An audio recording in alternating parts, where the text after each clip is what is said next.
What's good, guys? Thanks for stopping by the Fantasy Fitness Network. Appreciate you stopping by the channel. Today, we are going to be doing some live best ball drafts out here on Underdog for y'all. Should be a good show. Hoping to do 2 to 3 drafts for you guys.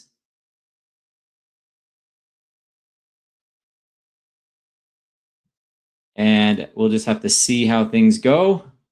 But let's go ahead and get things going here. I think I'm going to start this one off with a puppy, then maybe move into a pit bull or a BBM. Let's just keep it simple here to start. We'll warm up with a puppy, and then we'll move to some of the higher dollar tournaments.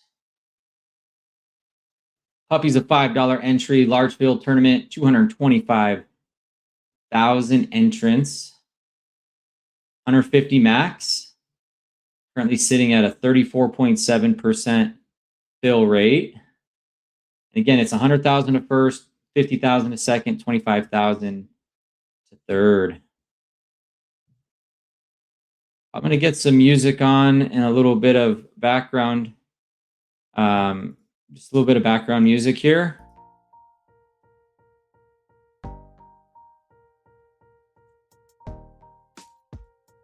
We'll get this show on the road.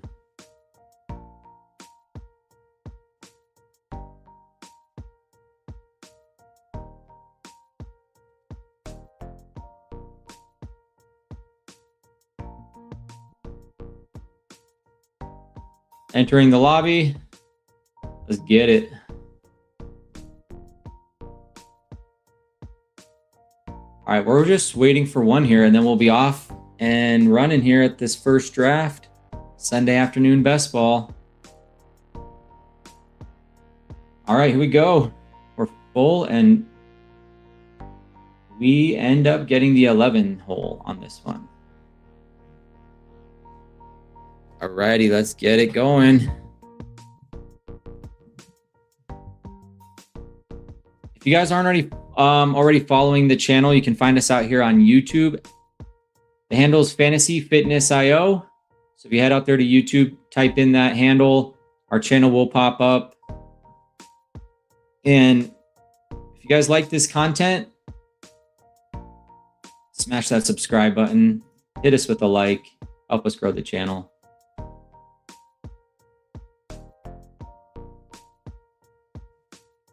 All right, this draft will start in 16 seconds.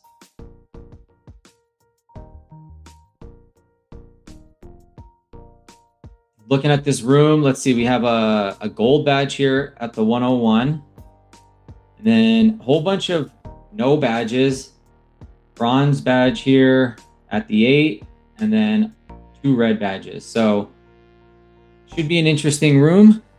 Have a lot of new players in here, or players, with less than 500 drafts under their belt.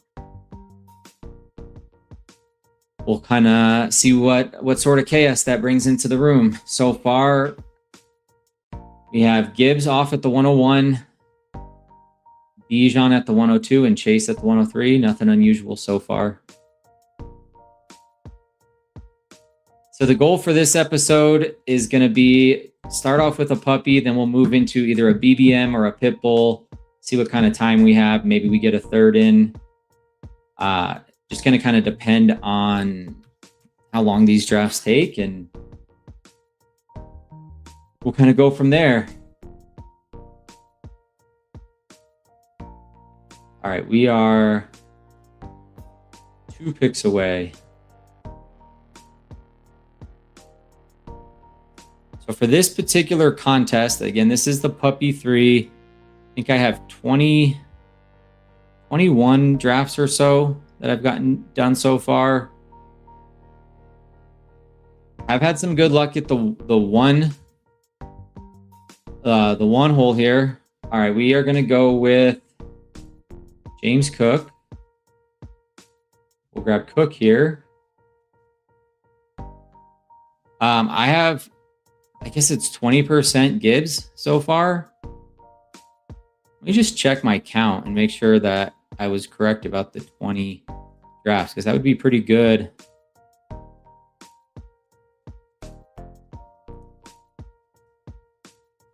Let's see. All right, back on the clock here. Genty falling into the second here at 14. That's a good price on Genty. Don't see him here all that often, so we're going to do that Cook Genty pairing for this one. That's kind of fun. Yeah, so over 21 drafts, or through 21 drafts here in the Puppy 3, I'm sitting at 20% Gibbs. So I guess I've gotten him on, what is that, 4 teams so far. 5% on Bijan. I have not gotten a Chase share yet. Puka's at 5%, no JSN, and then 5% for all the other guys in this first round, except for Lamb. I'm at 15%. So I've had some pretty good luck at the 1 hole, and then Lamb at 15, and then Genty at 20. Pretty interesting. And in that second round, my highest exposure is going to be Pickens and Barkley. All right, let's get over to the board view. Happy Sunday, folks. We're building winning best ball teams over here on the Fantasy Fitness Network. Been cranking since pre-draft. Started this year in pre-draft. Last year I didn't do anything in pre-draft. This year I did bigger board, big board, little board. In pre-draft, I guess I got around 250 drafts in pre-draft, which again, last year I had 0 in pre-draft. So a lot more experience this year early on. I think that's advantageous if you can do it, because it really lets you, just get familiar with the board. Now, obviously the pre-draft and the post-board draft are quite a bit different. Not initially when you cut over, but over time, of course, they're going to start to separate quite a bit. But just having that experience in pre-draft and kind of seeing where players are going, taking the time to learn about the rookies coming out, whether that's the rookie running backs, wide receivers, tight ends, quarterbacks. Obviously, there's not that many to learn, but I'd say in particular, the wide receivers and running backs, getting in pre-draft and kind of seeing where these guys are going before they're drafted onto actual NFL rosters. And then obviously post-draft, once they've been placed on a team, what's that team environment like? What's the situation like at that point? I do think, it can give you, slight advantage. And just getting the reps and getting those drafts under your belt, I think is also useful. Obviously, you want to, be smart with your budget and thoughtful about how you're spending your budget. But I do think if you can get some pre-draft drafts in, it's definitely worth it. All right, here. So we'll be picking again at 35 and then again at 38. And if you're tuning in late, this first draft is a Puppy 3. This is going to be my 21st or 22nd Puppy 3.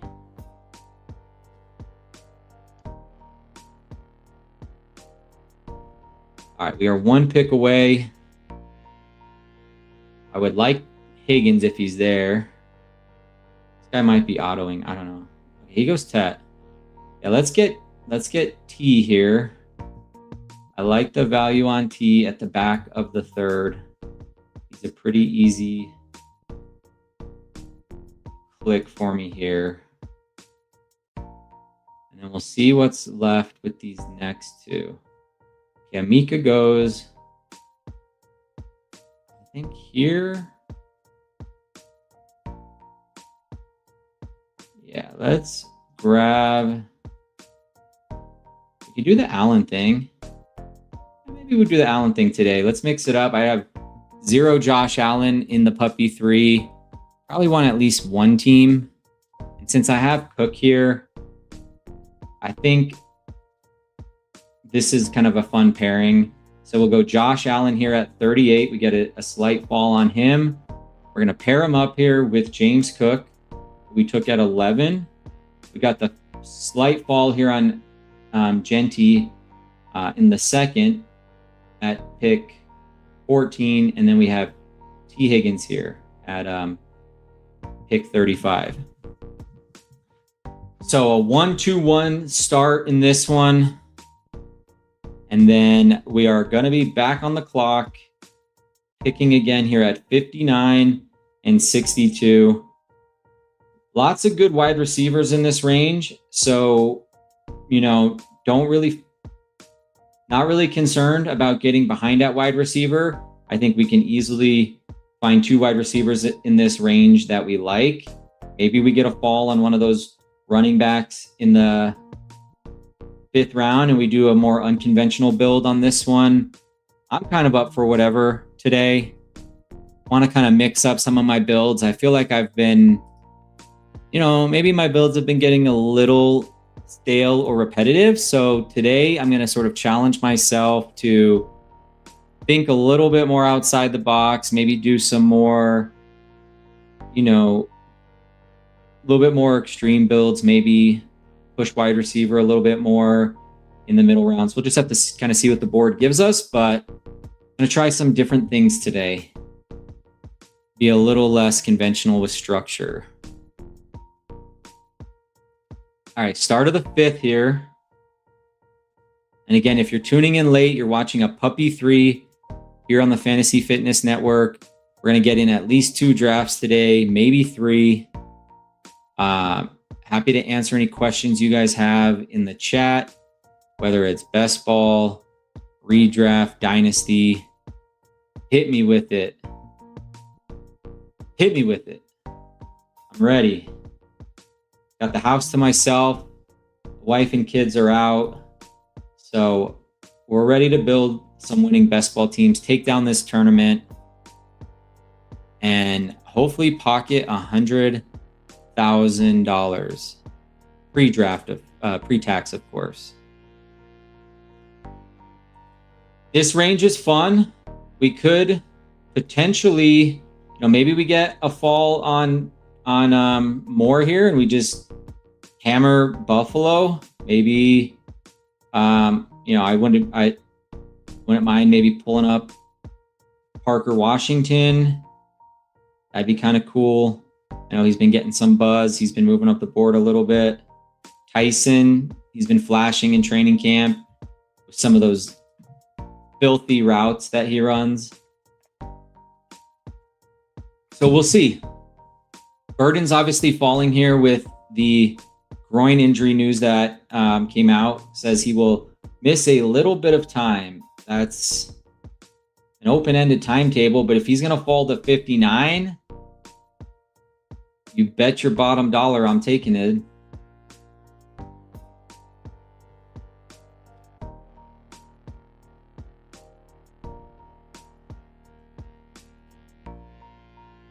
We'll see how crazy this room treats him. Once you get that little tag next to your name, things change. And I am happy. Oh, the Parker Washington pull-up. Okay, cool. I'm going to take Luther Burden here at 59 because I don't think these prices are going to last all that long. This is a groin injury. This isn't season ending. This wasn't a bad a terrible prognosis.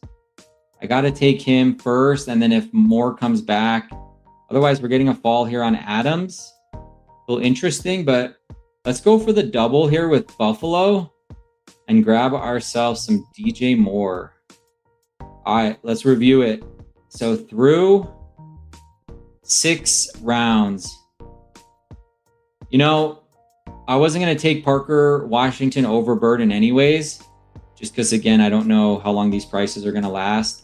I don't even think this is going to be like a common thing in most draft rooms. Of course, he'll probably fall into the 5th, but 59 with an ADP of 42, I'm taking advantage of that pricing, and it may just be in this room, right? So we'll see. Josh Allen, though, at quarterback, double stacked here with James Cook. We also have Ashton Genty here in the running back room.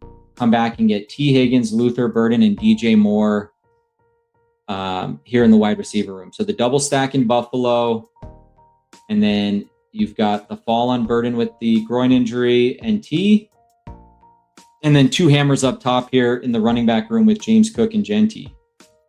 So pretty fun start in this one. You know, and part of winning any large field tournament, of course, is having a unique roster. Now, I don't go out of my way necessarily like get crazy with reaches. If anything, I prefer the falls. That's a better way, I think, generally to create uniqueness than to, you know, be moving all around the draft board. Of course, you have to do that and get creative with it, but within reason, of course. But we are starting the 7th round here, picking at 83 and again at 86 in that range. What are we looking at? Might have some more running backs. Those are, you know, they're up a little bit higher here.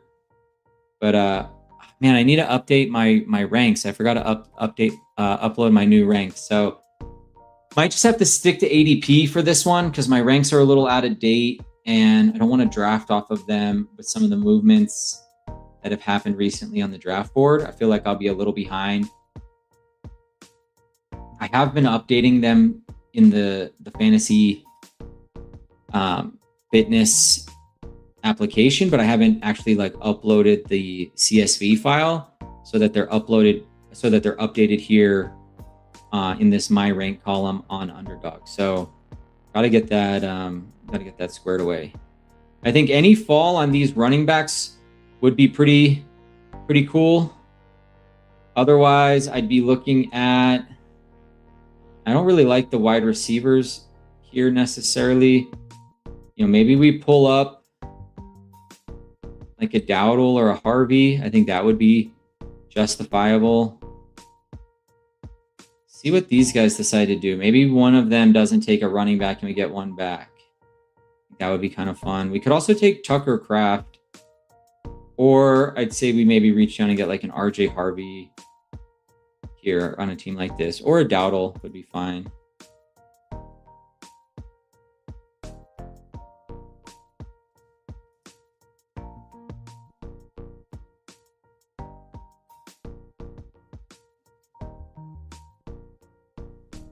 What does this guy want? Does he want a running back? No, he does. He just wanted RJ Harvey. Okay, so we'll take Ramadre. Happy to grab Ramadre here at 83. I think he's a fine addition. We'll get some divisional correlation here between Buffalo and New England. And then Tucker Kraft would be pretty cool.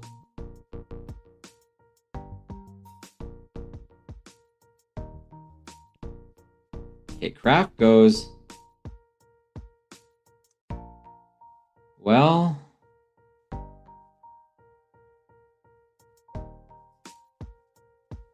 let's grab Chris Godwin. I'm not really feeling some of the other guys up top on this one. I think Godwin's a fun click here. No correlation really with this, anything else on this team, but still like him as a click. We get him at 86. So quick recap of the team. Through 8 rounds, we have a 1-3-4-0. Josh Allen paired up with James Cook and DJ Moore. The other running backs are Genty and Stevenson. And then wide receivers, Higgins, Burden with a mega fall here. Obviously injury related. Maybe people weren't looking at the news blurb, but it was a groin injury. He's going to miss some time. Folks, we play for week 17. Like, let's not forget. Like, we play for the money weeks. So now I'm creating a pairing that I could have otherwise probably never gotten. How many times are you going to get T. Higgins and Luther Burden stacked up with Josh Allen? Like, you can't do that. And the explanation for that is you could take T. Higgins here, and then you can take Luther Burden or Allen, but you can't take them both because Luther Burden is generally a 4th round click. Now, sometimes he does slip into like the mid 5th if he kind of makes it around this turn, but I've never seen him at 59. Maybe Allen comes over here, you know, in the 4th, and then you get Burden here, but then, you know, Higgins is generally going, you know, somewhere. So I just think the you'd have to pull Cook up to 7. Genty would have to fall to 18. Then you would get Higgins here. You know what I'm saying? Like you can't create this roster normally.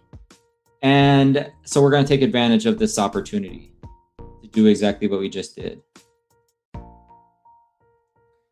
You know, unique rosters are important. I don't go out of my way, you know, reach a round or two to create uniqueness. But in this particular scenario, we basically were able to get 2 4ths and create a pairing that was otherwise not possible before this Burden injury. Let me know if you guys have seen him this late. Again, Luther Burden here at 59. I have not seen this pricing. Maybe it will become a thing with the groin injury. I doubt it.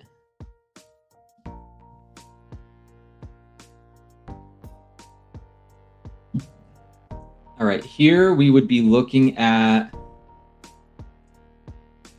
I think Kenny Gainwell would make a lot of sense. And then I would probably pair him with Baker.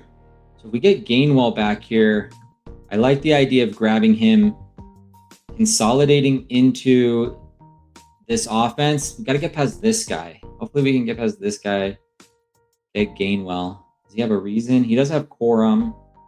Little correlation there. Let's see what he decides to do. He goes likely. Ooh, likely up to 108. Perfect. Let's grab Gainwell. Now we've consolidated our bet here into Tampa Bay, and we're going to grab Baker Mayfield, and we're going to grab that double. He's bye week 10, and we have bye week 7 here for Allen. So we're going to get two quarterback build for this one, excuse me. And we're done at quarterback. Josh Allen and, you know, pretty much any quarterback, I'm normally stopping at 2 unless it's like too late. 2 in the top, you know, top 100 or near the top 100, especially with an Allen. I'm almost certainly done at 2. So in this particular build, we're going to pair up Josh Allen with Baker Mayfield.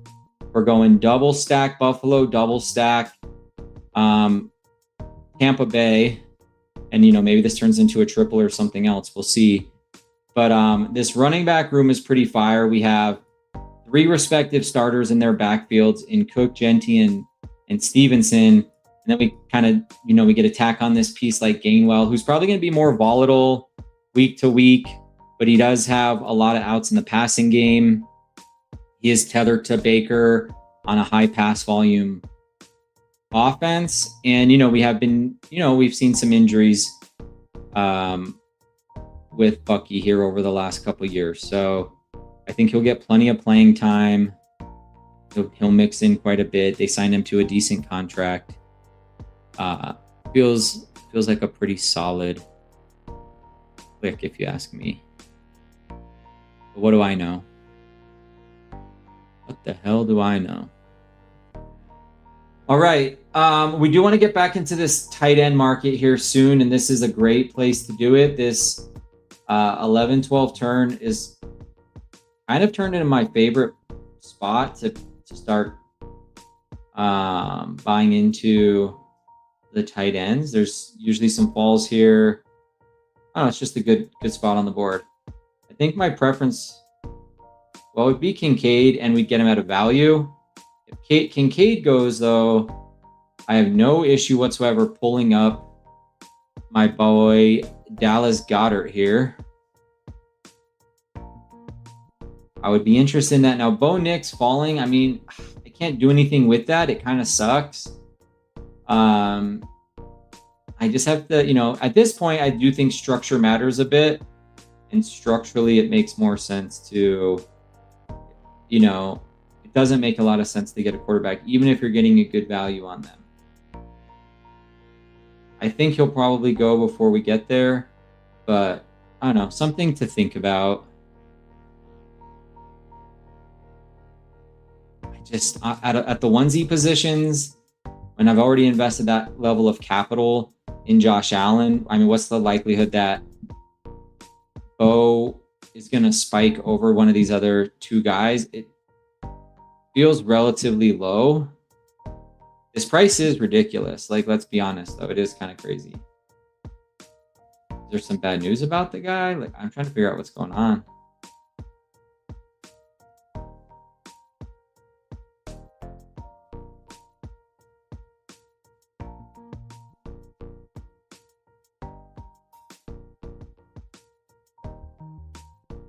All right, let's do it. Let's triple up Josh Allen here. We're going to grab Dalton Kincaid.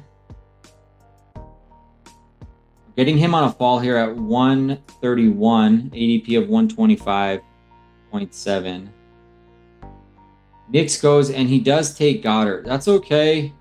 I think here I like the idea of grabbing Tyrone Tracy. Stopping there. Yeah. Let's grab Tracy.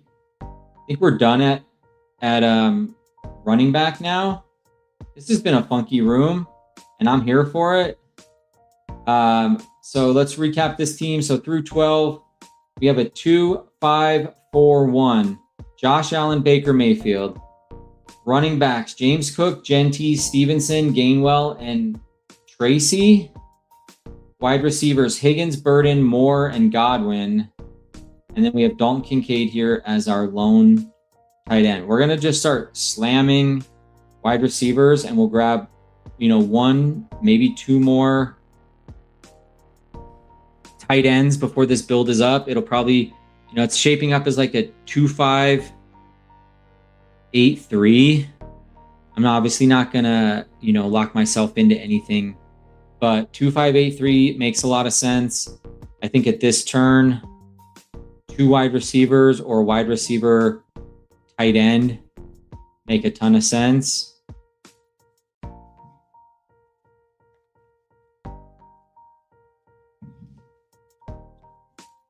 It's been a good draft. I like how this one's coming together. We are going to, we're pretty much going mega stack, but I mean, if you look at how we did it, Cook, value. Moore, value. Dalton, value. Relative to ADP, of course. So, we're basically stacking into one of the premier offenses, tethered to probably the best, arguably the best fantasy, if not the best outright quarterback in the NFL. Yeah, someone's got to tell me why that's a bad idea, because I don't see it. Now we could go McMillan here. He's also fallen a little bit with injury, but I'm kind of like, I don't know. I kind of want to get like Ted Hursley. That kind of sounds fun. So we'll see. But I do like Trey Tucker here. We do have that Vegas piece with Genty. So Genty Tucker, that sounds like a pretty fun pairing.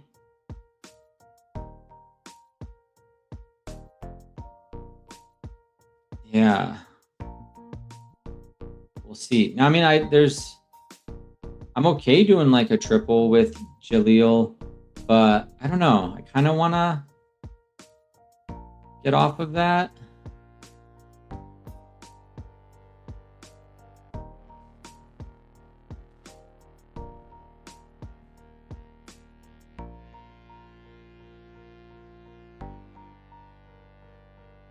I think Tuck is the play here.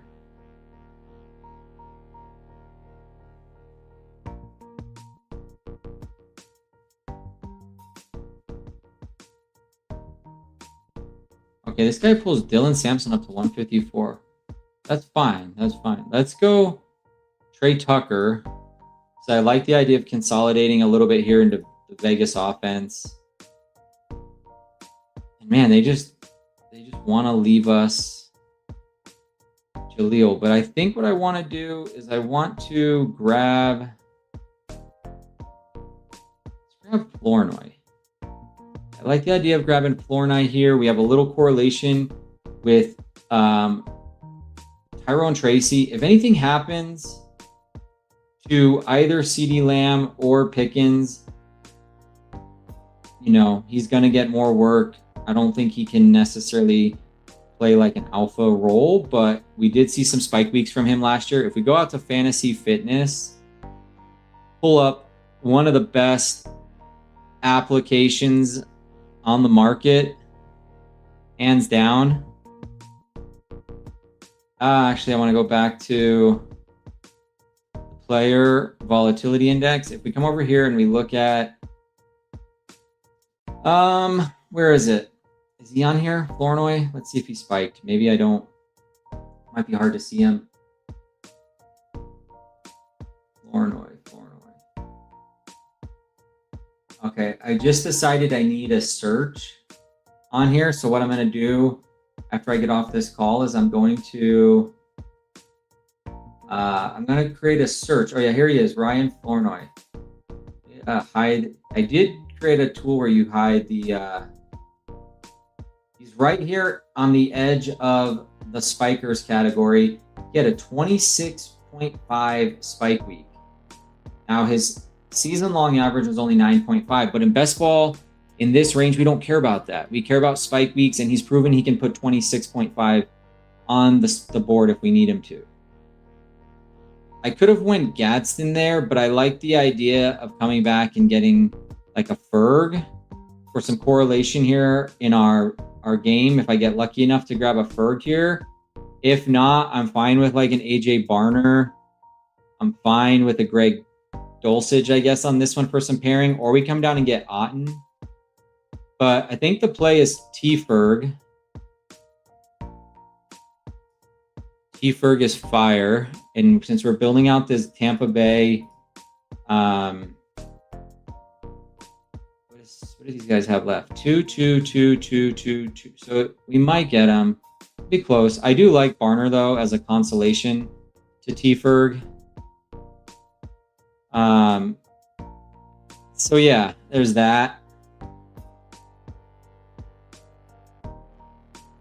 And then I'd like the idea of reaching down. Is he already gone? No, I like the idea of reaching down here and grabbing Pat Bryant for some correlation with Ramadre and also some week 15 correlation with Buffalo. So if we come back here to our best ball zone and we look at the schedule, championship weeks, we see that Buffalo is playing Denver week 16. So just another little way to get, just a little correlation. And Pat Bryant's been getting the buzz in camp. So that's kind of the other reason, he's been moving up a little bit. I don't think we're going to get him, being that we're sort of on the bookend here. Okay, Ferg is there. So let's grab Ferg. I think he's perfect for this team. Absolutely perfect. And then we can get Pat Bryant. He would be the click here. This guy he did get Bo Nick, so I could see him going.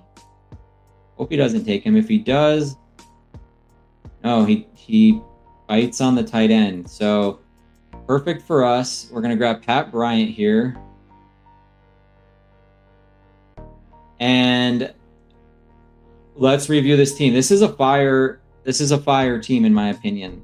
Let's go over it. So we have a 2-5-7-2 quarterbacks, Josh Allen and Baker Mayfield.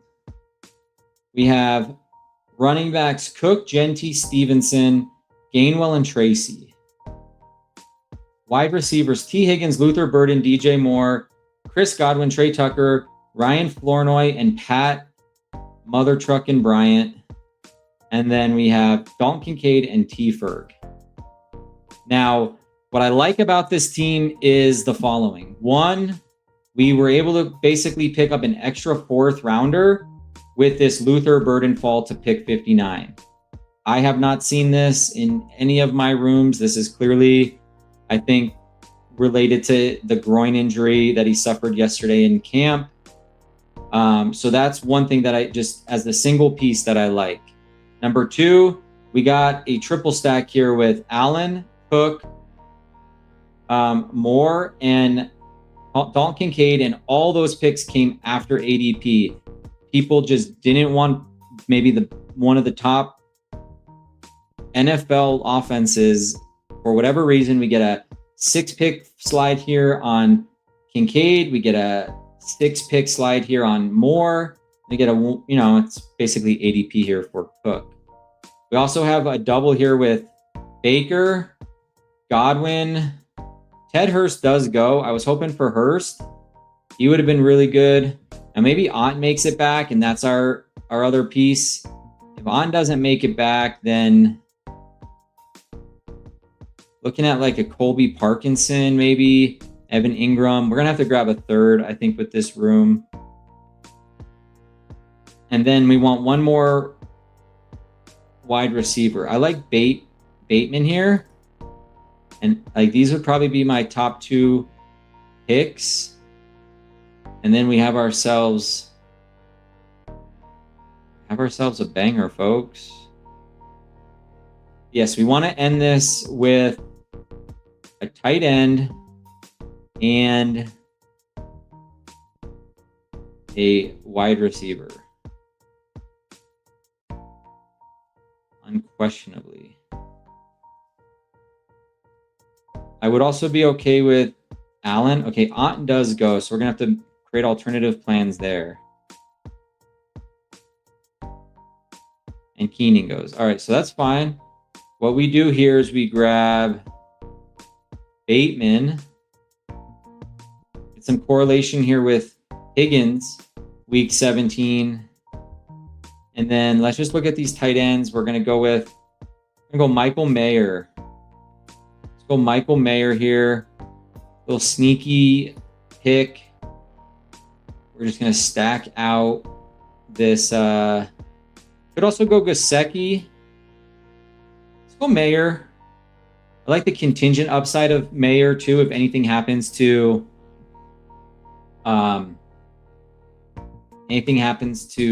Brock Bowers, I think that's a great pick. So, Otten would have been cool. We would have gotten the double. Ted Hurst would have been cool. But I'm super happy with this team. This is upper echelon for me in terms of a build.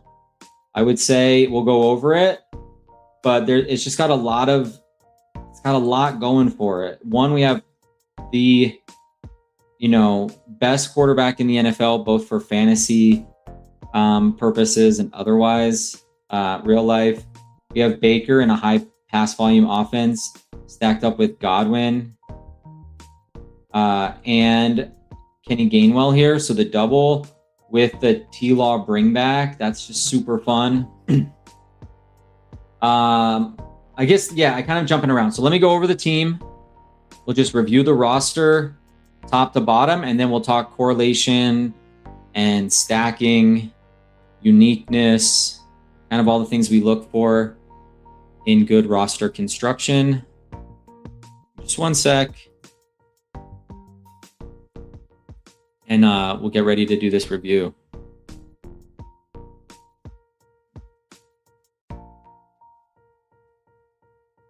Things I'm generally looking for are, roster construction, correlation, uniqueness. Those are kind of the things that I think about most.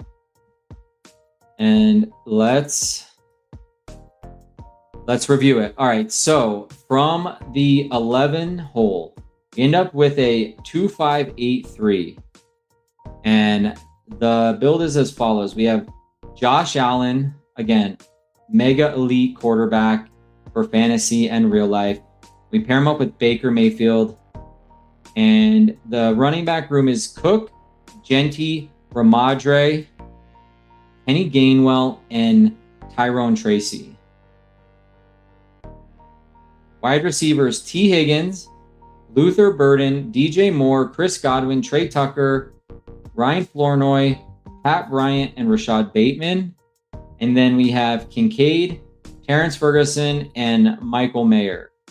So why do I like this team a lot? For one, we got a basically built-in uniqueness with the Luther Burden fall to 59. As I mentioned, this is going to be an incredibly difficult roster to replicate, nearly impossible in my mind. The only way to really do it would be to move Cook up to somewhere here between like 6 and 8. You'd have to pull him up. You'd have to have a fall on Genty to 19 to 17. I've only heard of one scenario where Genty went at like pick 19. I'm sure it's happened before, but explicitly like one time where he's gone there. Then in the third round, you would have to have have to take Higgins here between 30 and 32. Allen would have to fall to between 43 and 41. And then you'd have to have the new pricing built in for Burden here between picks like 54 and 65. The likelihood of all of those things happening is so low that I would, I'd put it like, near impossible. So uniqueness, check it. What else do I like about this team? We have the triple stack with Buffalo, and we got all of the pieces at value.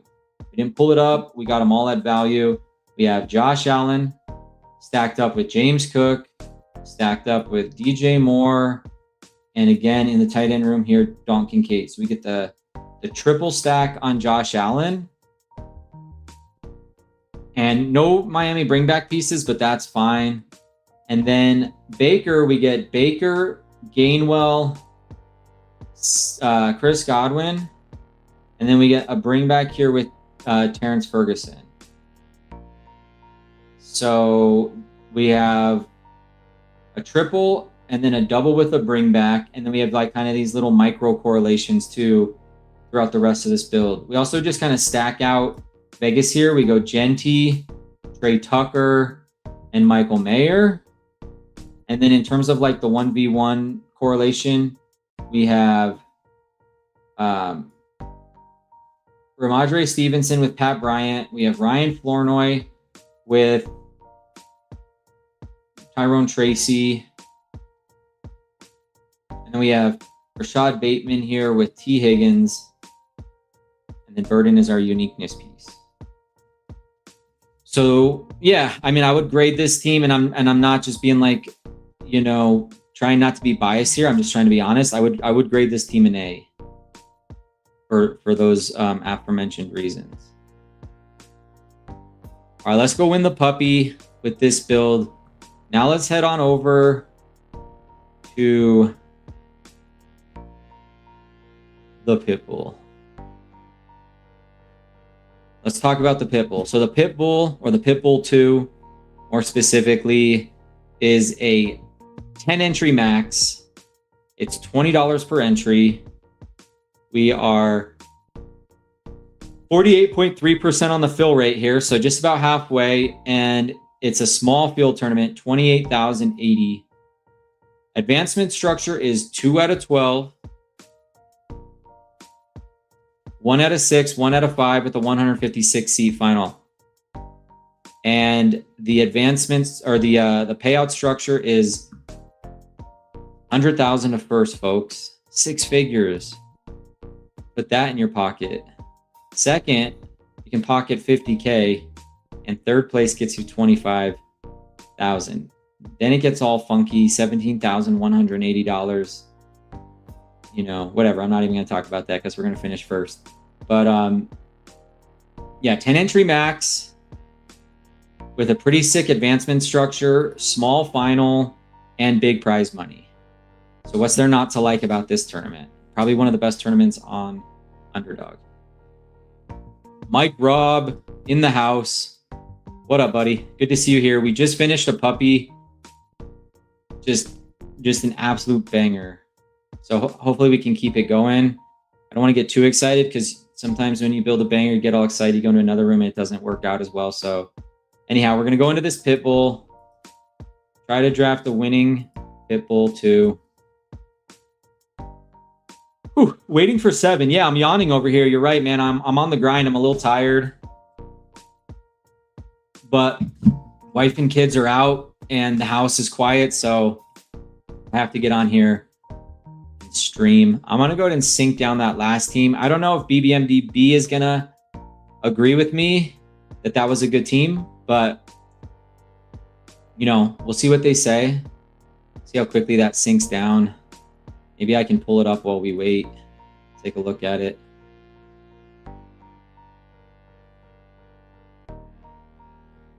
Teams. Did it come in?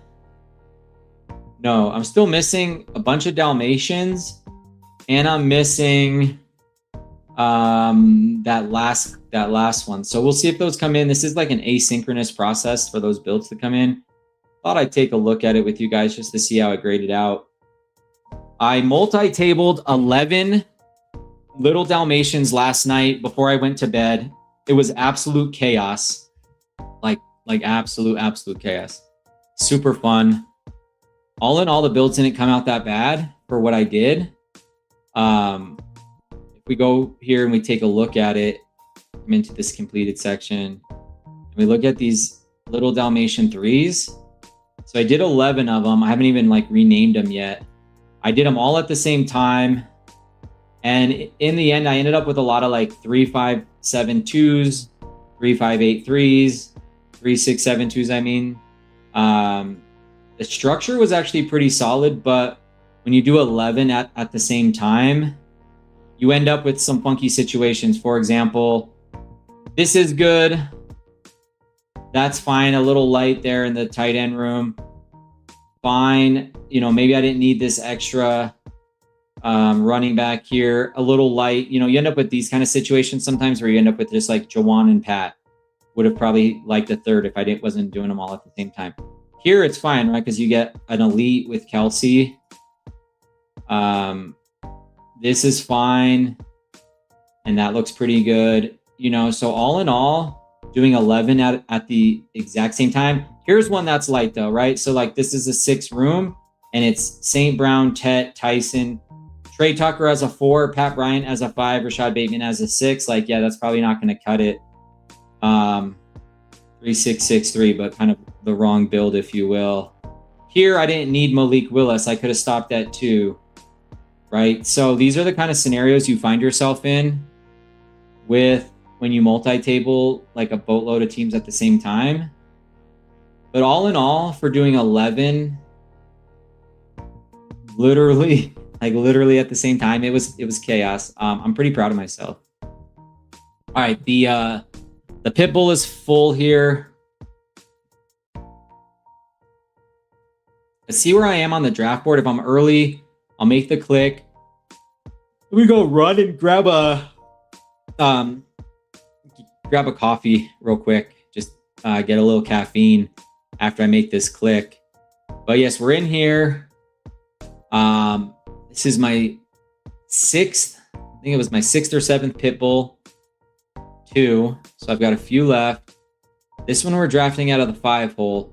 We do have an emerald badge in here. Got to remind myself what an emerald badge is. I want to say it's, man, it's like, is it 20 or 30,000 drafts? It's some just insane number. I'm gonna try to see if I can pull it up in Underdog in the settings real quick. Let's see.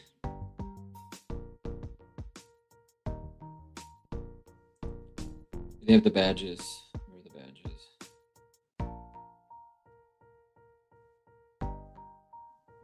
Huh.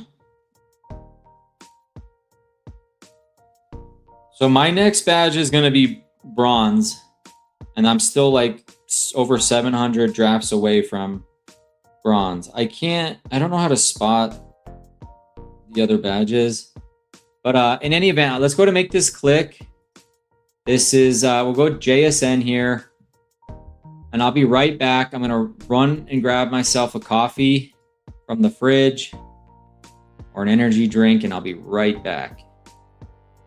Let's get it. Don't go anywhere, folks. I don't want you to miss a banger.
All right.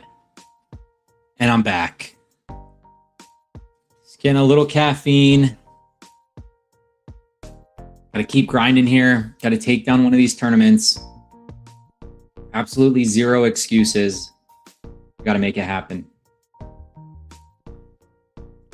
I'd be cool with Henry or Achan on this one. Bowers would also be fine.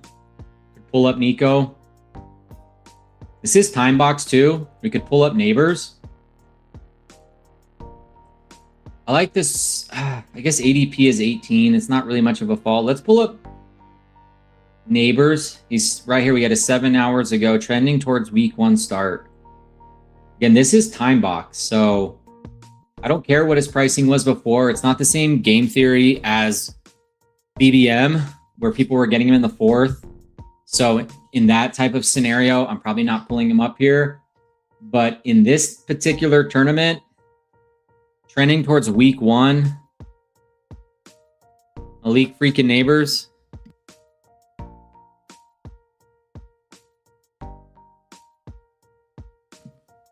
Hell yeah. Let's go.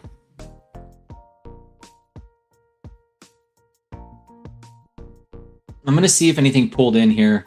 Keep an eye on this. Yeah, it's kind of stalled out. I guess maybe he's just behind on his syncs. Maybe we'll get something to come in later. We'll have to keep an eye on it.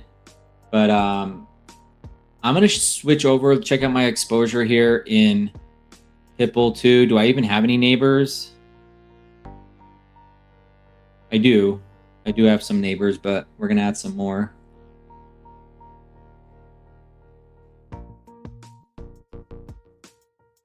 See what he decides to go with here. I think I would be... I mean, a 0 RB start sounds kind of fun. But at 29, I do also like grabbing Trey McBride here. I have 0 Trey McBride so far in this particular tournament. So we're going to grab him here at 29, right here at ADP. Let's recap this start for you guys. Sunday's treating me good. So JSN, Neighbors, and Trey McBride here at 29. Picking again here in the 4th at pick 44. And then again at 53. If you guys are just tuning in, you're watching a pit bull here on the Fantasy Fitness Network.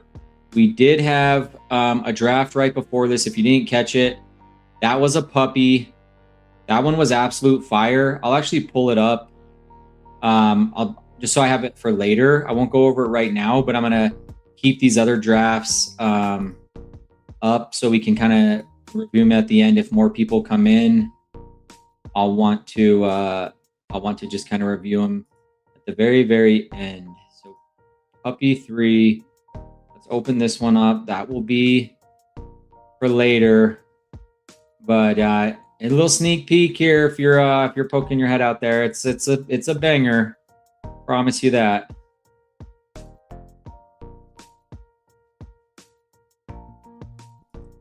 Yeah, and hopefully we can get this sync for BBMDB. I think it'd be fun to kind of look at his sims and just see how these sim out.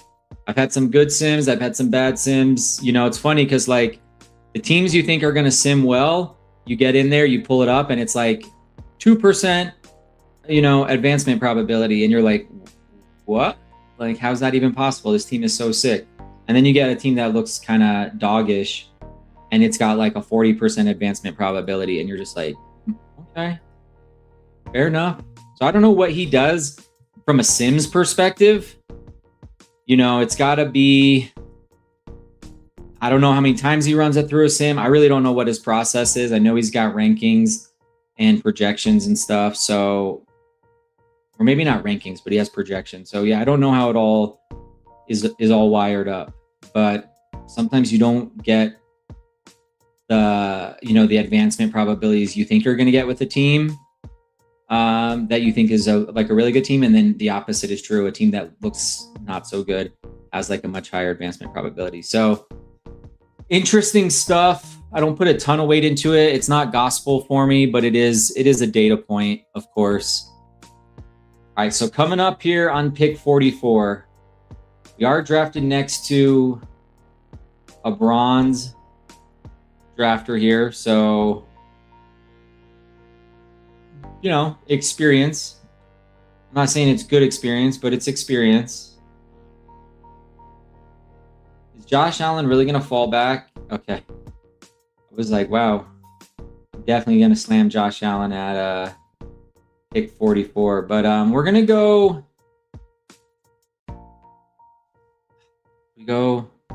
Let's go David Montgomery.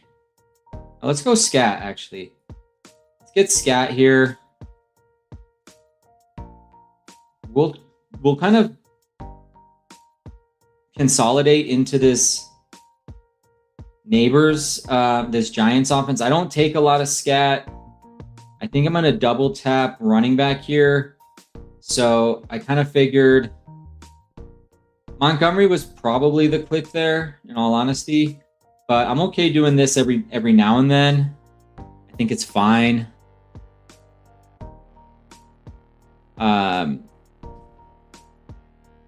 You know, I think the Giants, they have a chance to be pretty decent this year.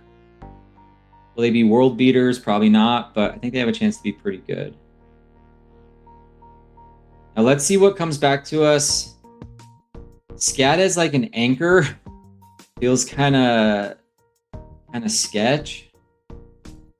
But I mean, there will be opportunities. I'm just trying to think of where my board position is here. You know, I could get a 2 here, like a Pollard, a Warren.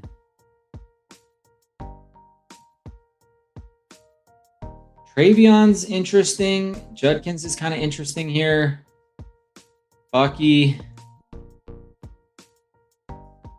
Let's go Judkins. I've kind of cooled off on him a little bit, but I don't know. I'm kind of feeling some Judkins on this one. Just the way that this board is kind of playing out. Maybe we grab a 3rd in that in the 7th there. You know, that Pollard Warren range. But let's go ahead and review the team real quick. So through 5 rounds, 0-2-2-1. No quarterbacks. Cam and Judkins here. Scatabo and Judkins, I should say. Scat, as people like to call him. JSN and Neighbors at the wide receiver position. And then elite tight end here in Trey McBride. So this is a Pitbull 2. Got 3 left. Do not have any Scatabo from what I can recall. So I'm okay grabbing one of him. I also don't have any Judkins. So, you know, I guess in 10 drafts, you get 1 share of Scat, 1 share of Judkins. I think that's reasonable with your 10 bullets. I do have Neighbors and I do have a little JSN, so whatever there. And then Trey McBride. Where was I at on McBride here? If I had any McBride going into this. I also had 0 McBride. So I guess we're going to call this draft like get the guys you have 0 exposure on. You know, maybe just get 1 draft of those players, and hopefully you can, you know, I can put it together here. Now, I like the idea of Marv here. If he makes it back to me, I would be good with Marv. I don't know if he'll get pulled up. If he does, I'll probably grab like Jaden Daniels. But Marv is the preference here. I like the idea of, dang you. All right, well, that's fine. We just zig another zag. We'll grab Jaden Daniels. There's literally nothing wrong with him at this price. If anything, he's undervalued. We consolidate a little bit into the NFC East, some divisional correlation, and we get an elite.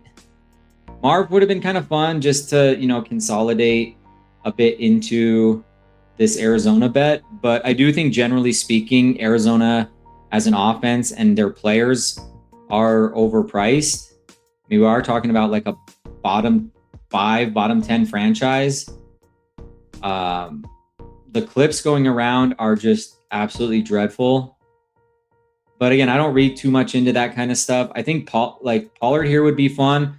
We're basically going double anchor wide receiver at that point, which is cool. I think I would grab Pollard here at 77 if he makes it back. And then we'd kind of go double anchor. He's probably going to grab Pollard here. He only has one. So I'm not counting on that. Let's adjust gears. If he does take Pollard, then we would be looking at...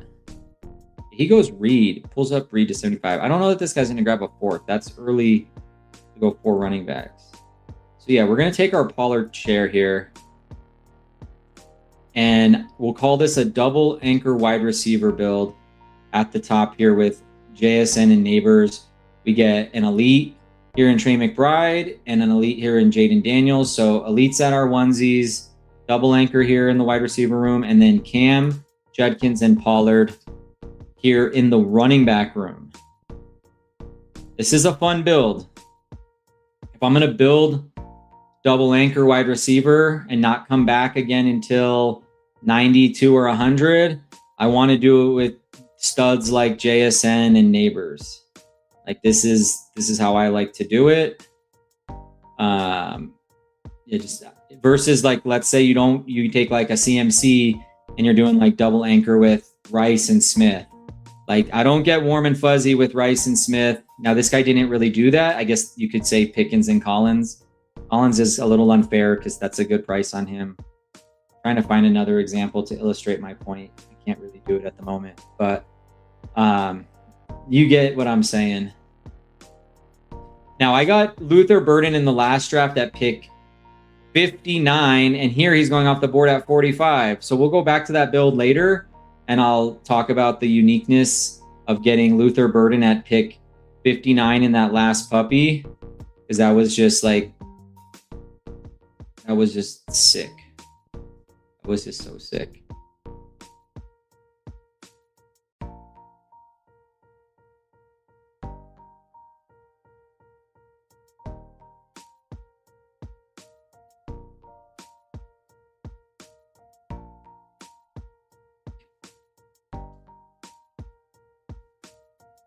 I've got too many programs open. Let me make sure I'm closing things down.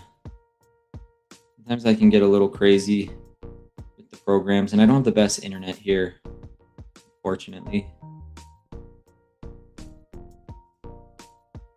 And it's so damn expensive that I'm a little reluctant to...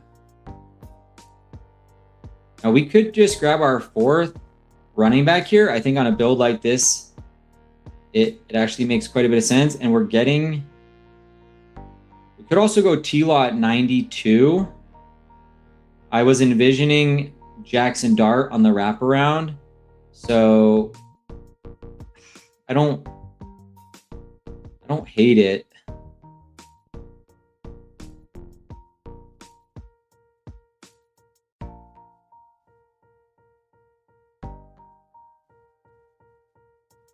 We'll see what they do here.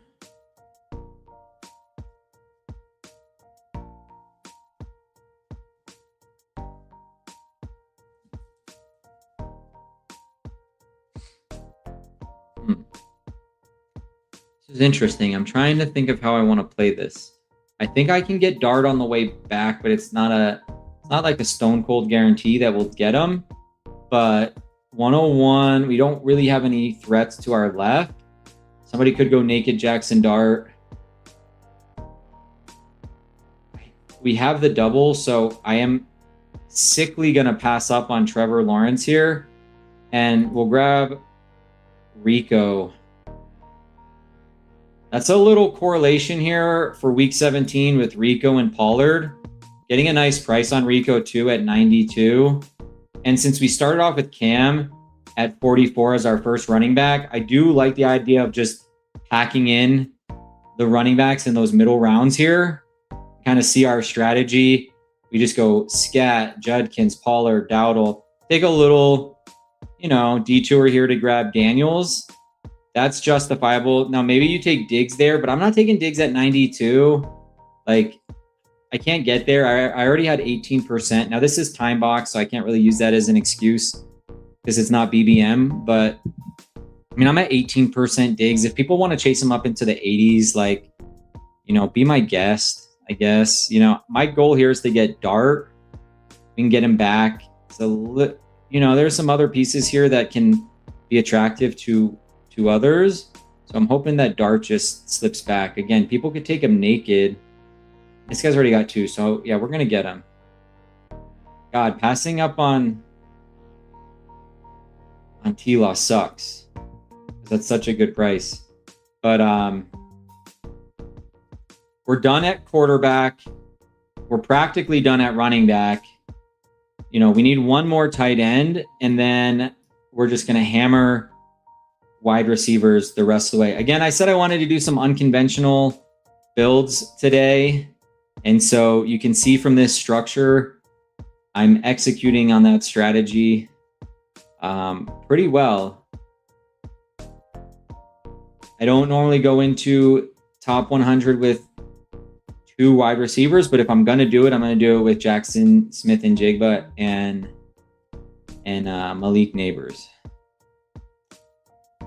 It's really just the way that this build has fallen that's led me to this structure. You guys have been in this room. You know how I like to draft. This is not a normal build for me, but it is a fun build and it is unconventional. And it's also going to be a very unique build as well. So here I'm done at quarterback. I won't revisit tight end for a while. A fall on Myers would be cool. I don't mind Dobbs. You know, we are just going to go wide receiver here. So we'll get what we get. I'll kind of see how I piece it together. But looking back at you know, maybe you pull up Pittman to 92, but I don't know. It's fine.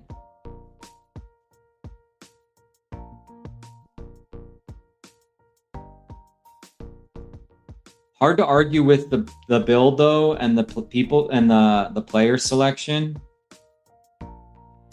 Now maybe you pass on Daniels there. I guess if I do pass on Daniels, I really wanted Marv, and that would have been kind of the click. But you can see it's kind of dry there, so it's like, who am I pulling up? You know, to 67. I don't feel comfortable pulling Johnston up and Reed up, or Pierce or Sutton Downs. Like, there was nothing there. It was Marv. Marv goes. It's like, okay, well, then we're going to take Daniels at value. Now, here it's Dobbs, it's Concepcion, Higgins. Kind of cool with all those pieces.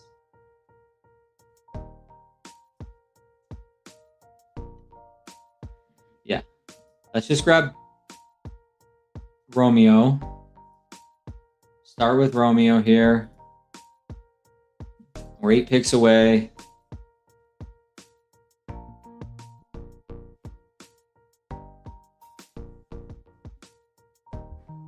Let's see.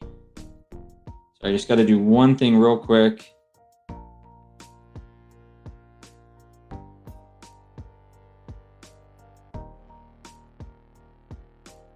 Seeing when the family is going to be home, just to see how long I can stream with you guys.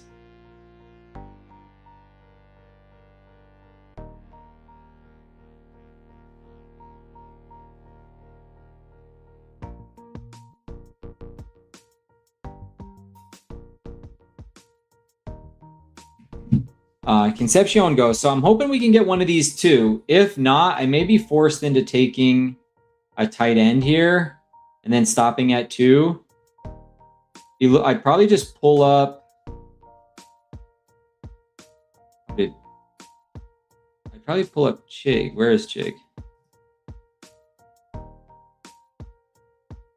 don't know if I want to pull up Chig. I'll probably take. Okay. Well, we'll get Coker instead. I'm fine with Coker. Get some correlation with JSN for week 17. That Seattle Carolina game. And then we're on the clock again here at what is it? Pick 140 and 149. We're really just going to hammer wide receivers the rest of the way. How many wide receivers can I draft? Let's see. 1, 2, 3, 4, 5, 6, 7, 8, 9, 10, 11. We're going to end up with 11 wide receivers on this build. No, I'm just kidding with you guys. I'm totally screwing around. I'm just effing around.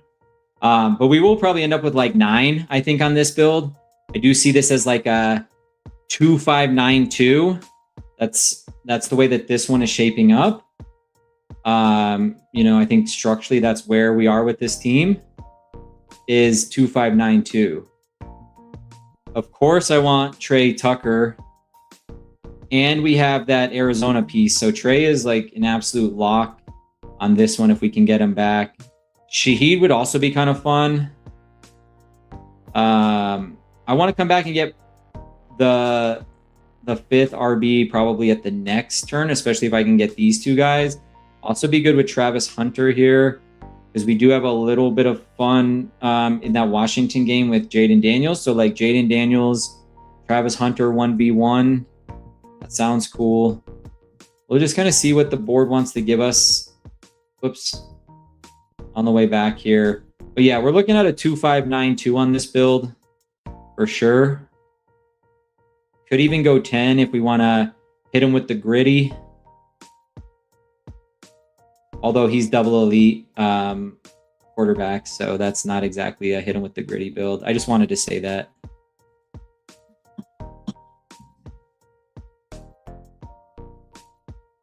I'm short on sleep, guys. I'm a little delusional. You know, what can I say?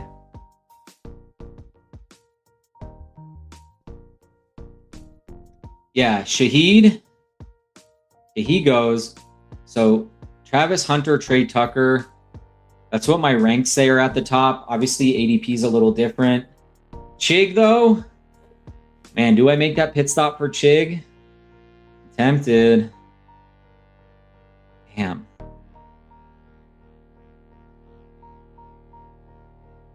That's kind of fun, right? We take the Chig pit stop and be done at 2. If he makes it back. Over Travis Hunter.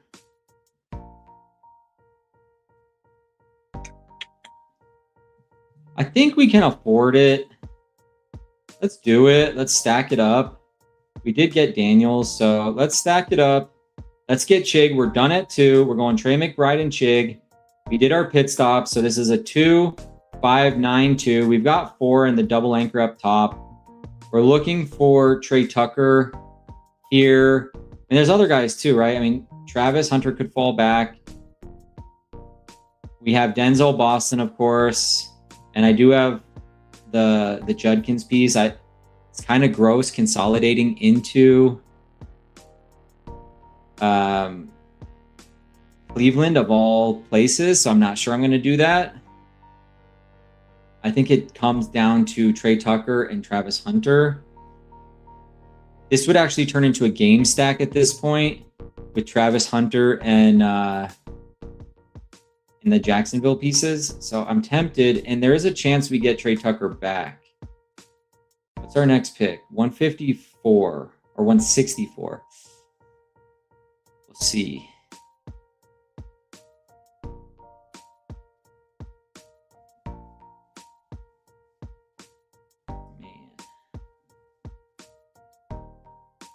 Sam is waiting for us here too at 149.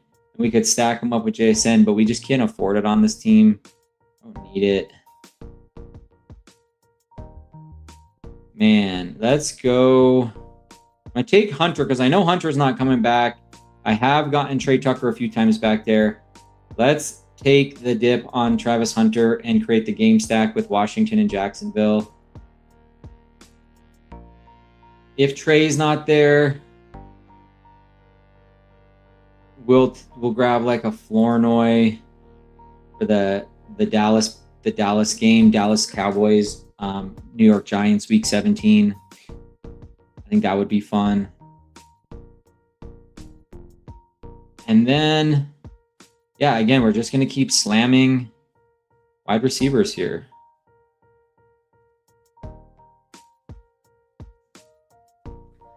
Like I was saying, I felt like I was getting a little just stale with some of my builds.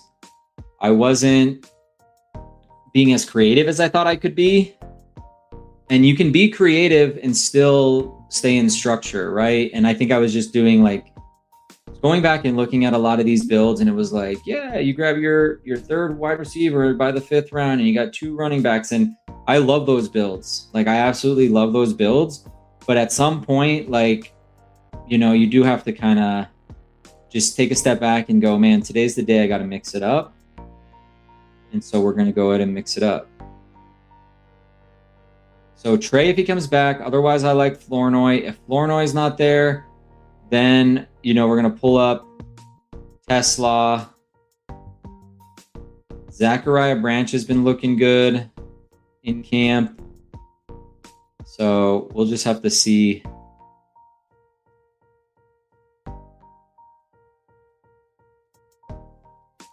Yeah. And obviously we do need to sneak in one more. We need to sneak in one more running back at some point.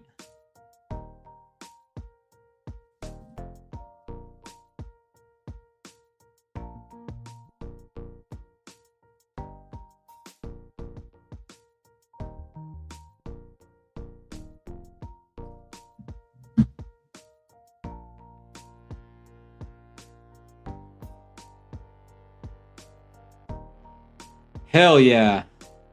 See, you got to trust the process, folks. Trey Tucker, 164. We played that perfectly. Like, literally, you can't play this better.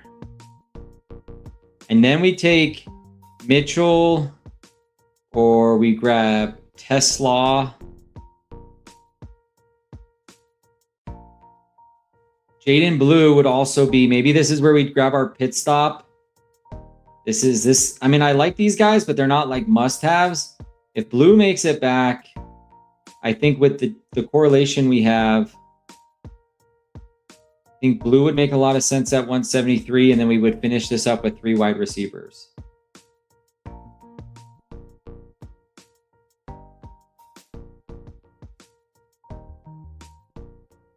That would be the preference. But this guy, does he have Cowboys? Does he have Pickens? Where's the Pickens drafter? Okay. Yeah, he passes. You know, he had Prescott here and Pickens, and he didn't want Blue, so we'll see. We have 4 and 4.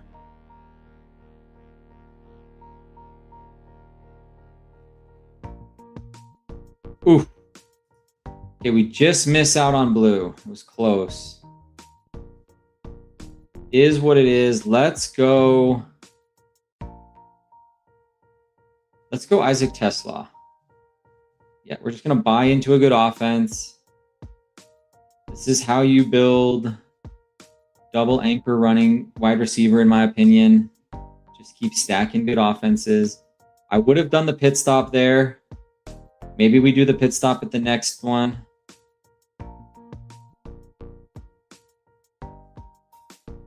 I like Pat Bryant. I like Zachariah Branch.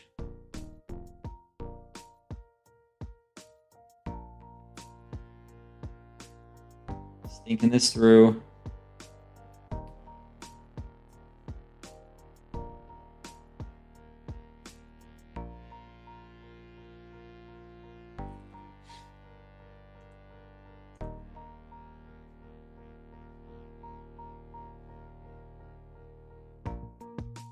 I mean, Sean Tucker, or, I mean, if these guys, well, I mean, Brian Robinson in particular, if he falls back, I would grab him as our 5th and kind of call it a day there.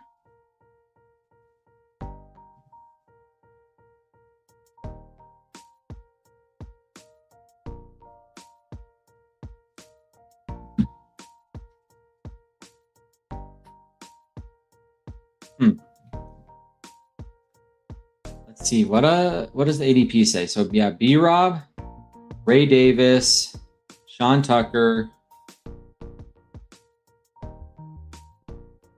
B-Rob goes.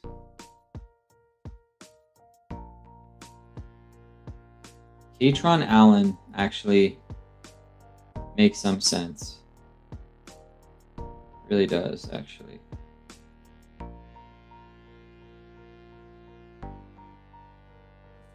I think we can get him in the next round, though. I'm not pulling Katron Allen up to 188. So we'll grab another wide receiver here.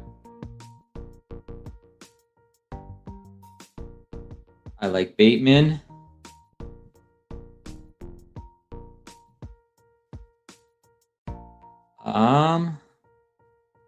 If we end with Bateman and Malachi Fields as our 9th, I think that would be pretty cool. Yeah, the plan is to get Bateman.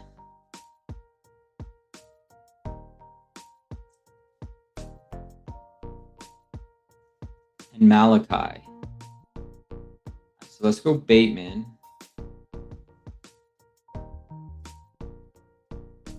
Rashad Bateman. I mean, we made a pretty good recovery here. JSN, Neighbors, Romeo, Coker, Hunter. In the end, Trey Tucker ended up being our 1, 2, 3, 4, 5, 6. I mean, he still made it as our 6th. Then we had on Tesla and Bateman. I think here is where I want to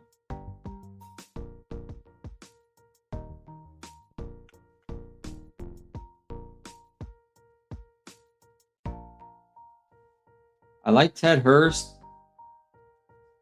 as well. Who do they play? Again, let me just look at this. New Orleans, Atlanta, and the Rams. We don't have any of those pieces, but he's just been been a badass. I think I'm going to wait till the last round to grab the running back. So I would say Hurst and Malachi Fields are the 2 potential clicks here. Man. Well, we do have the stack. So why don't we go Malachi? Or is this where we have to grab Katron? Yes, let's grab... Yeah, I grabbed Katron there. Just, there's 2 options. Malachi hasn't been getting drafted in every draft. It's going to be Hurst or Malachi.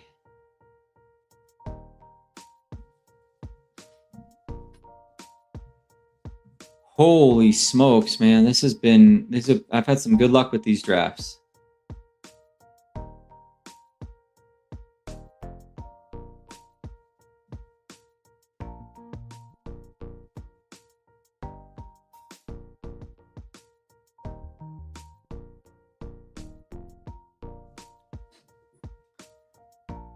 We got to dodge 8 picks. This is where they all go off the board. So that was a little risky. But hopefully I get one. If not, I'm happy clicking Torrey Horton as a consolation prize. Actually, do I almost prefer Torrey Horton? I don't know. These are cool. Either of these guys.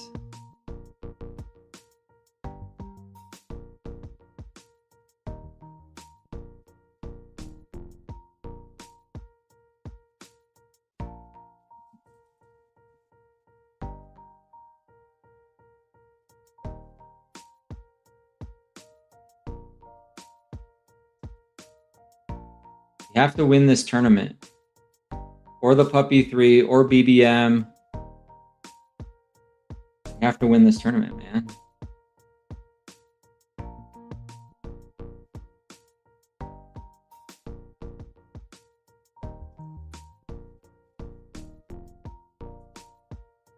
I'm tempted to take Torrey Horton over Malachi Fields. We already have a double. And I like what Horton did last year. There has been talk about Malachi getting the number 2 role. But we do have this 2v1. I already have a double. So why don't we go Torrey Horton? I think I like that clip just a tad bit more. All right, let's review the team. Another fun Sweet build. Very cool roster construction on this one. We'll look at that here as well. And then we'll keep this one off to the side. And then we'll go to, I'll check in with the family to see when they're going to be home. And then we'll make a decision if we're going to do a BBM. It's kind of the final here. So let's review the team. This one is a 2-5-9-2. We end up Jaden Daniels and Jackson Dart at quarterback, 2 in the top 100, essentially. Good stopping there. Running back room is Cam, Judkins, Pollard, Rico, and Katron. We have wide receivers, double anchor wide receiver here at the top. We go JSN and Neighbors. And then come back at pick 116 with Romeo Dobbs, Jalen Coker, Travis Hunter, Trey Tucker, Isaac Tesla, Rashad Bateman, and Torrey Horton. And then in the tight end room, we have Trey McBride and Chig Okonkwo.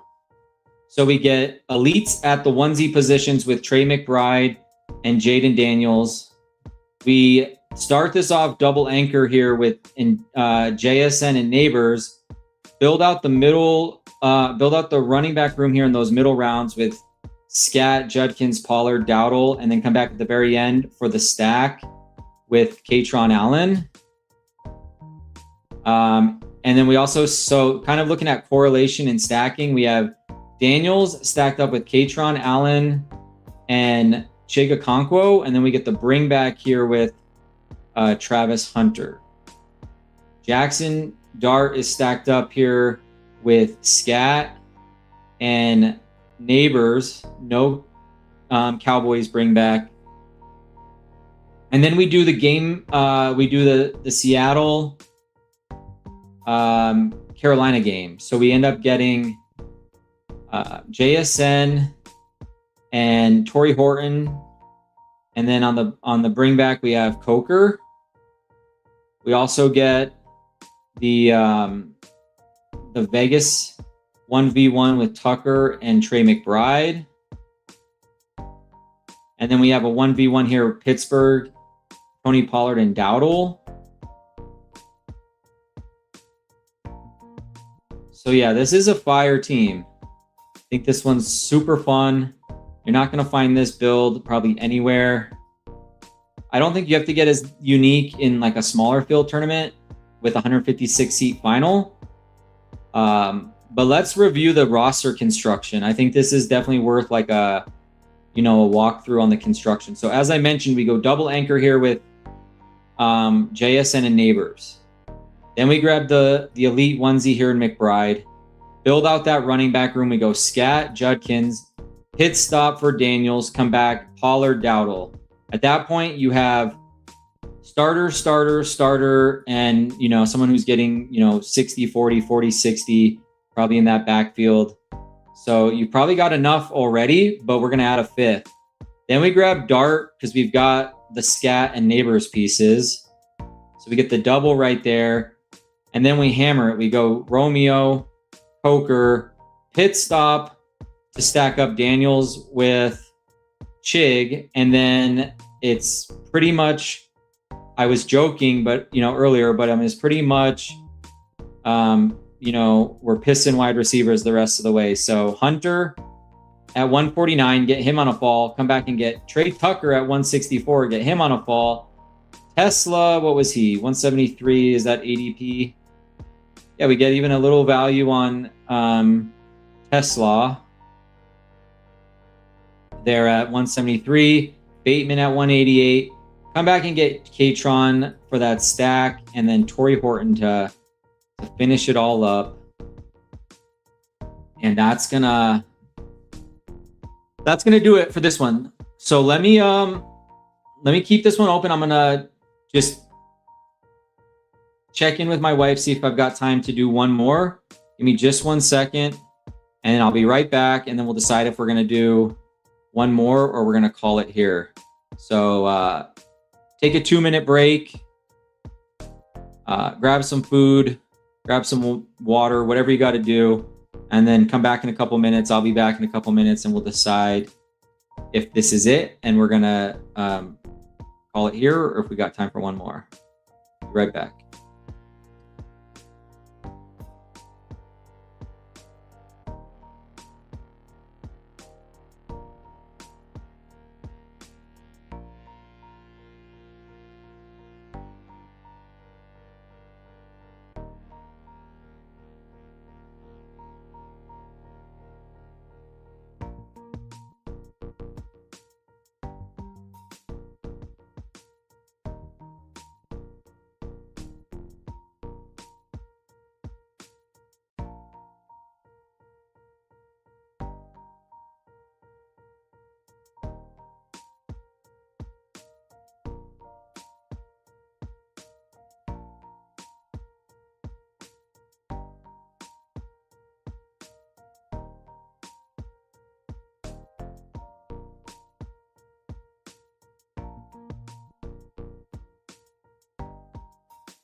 Oh, sorry guys, I'm back.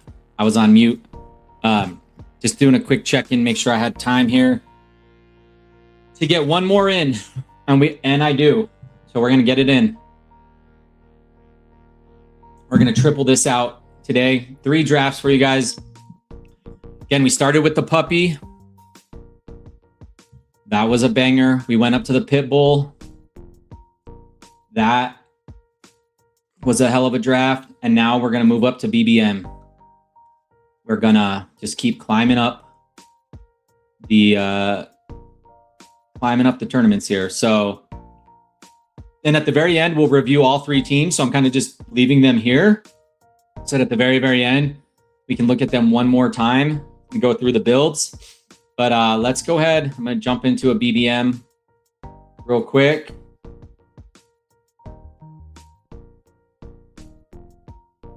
And we are waiting for one.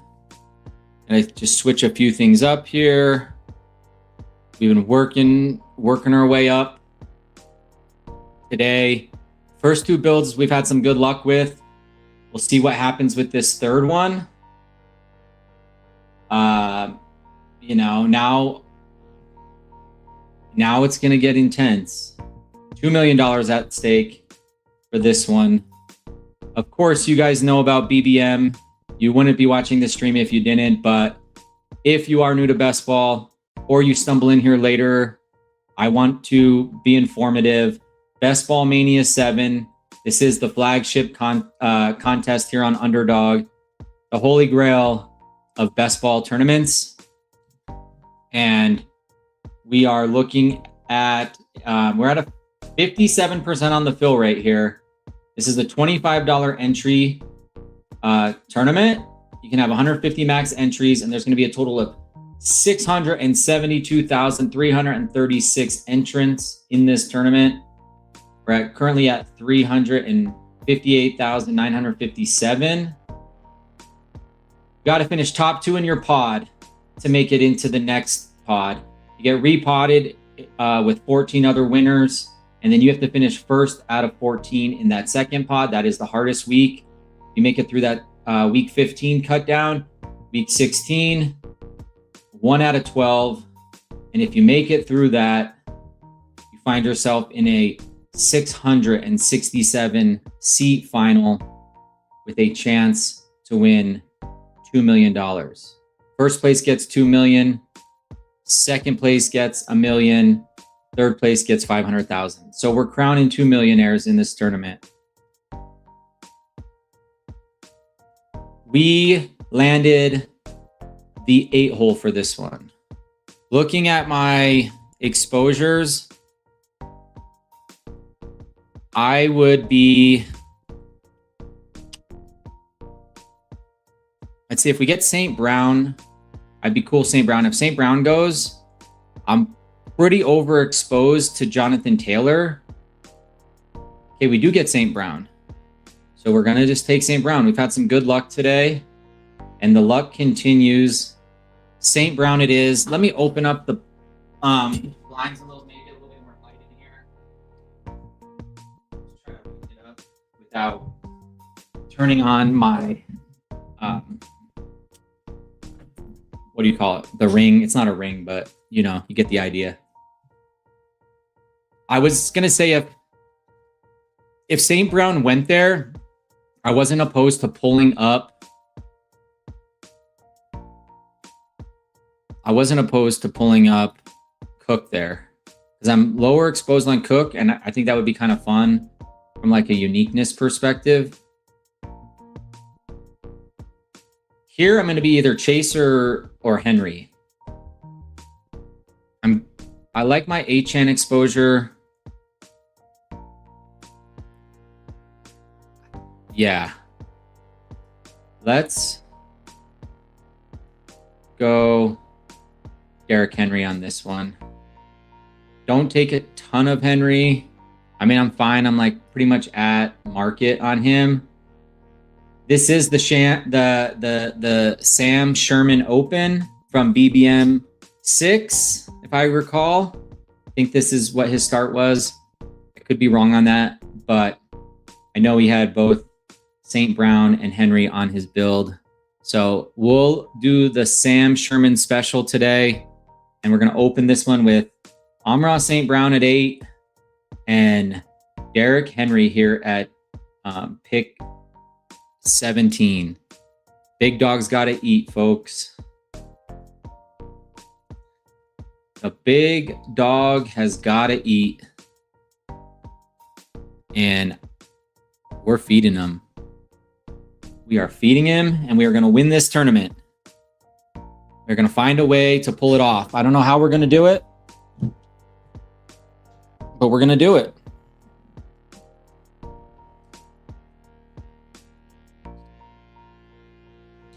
Starts with that belief in yourself, right? Anything, any huge accomplishment starts with an internal belief in yourself that you can do it. And I believe we can do it. I believe I can do it. And so we're going to do it. All right, start of the third here. Again, if you're tuning in late, you are watching a BBM here on the Fantasy Fitness Network. We've already got some insanity. We get the pull up here of Javonte Williams to pick 25. Thank you very much. Let's push some value down the board.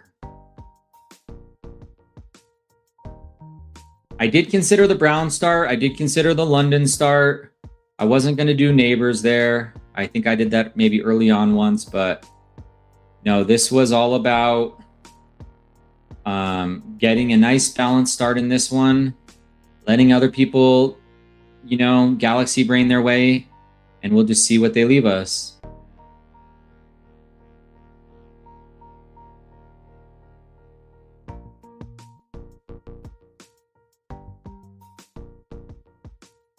Oh yeah, it's getting crazy in here, folks.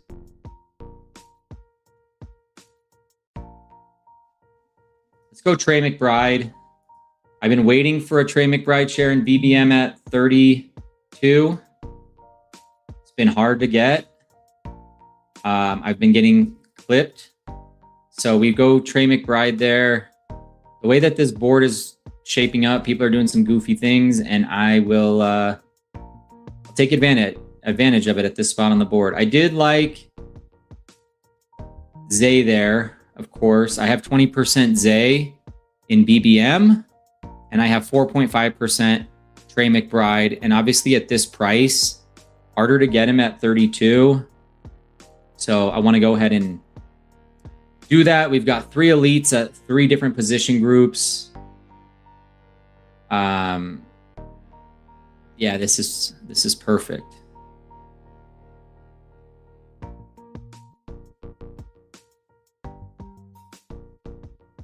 Waddle, huh? All right.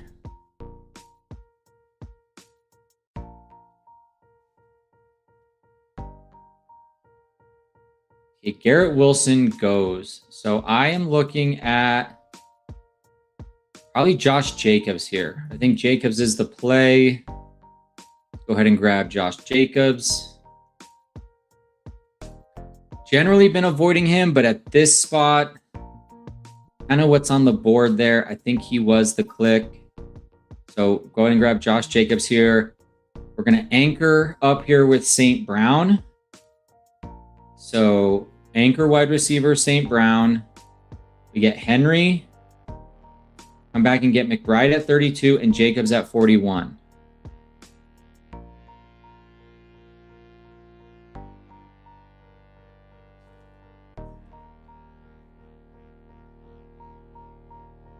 I probably would have been Garrett Wilson there if Wilson made it back.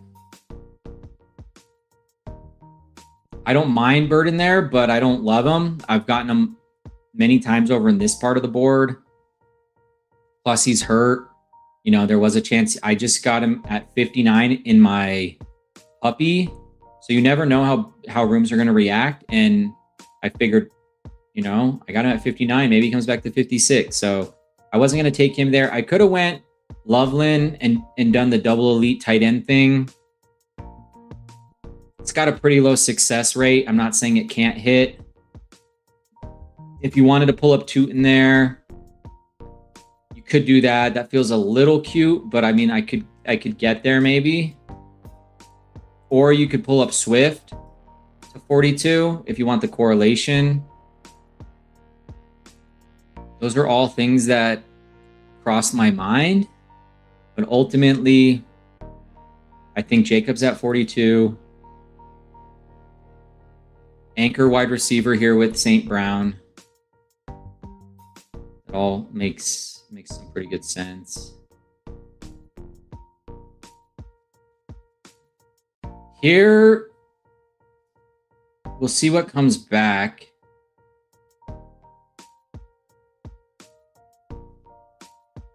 I don't necessarily want to go the running backs here. I think I would like to probably step into the wide receiver space.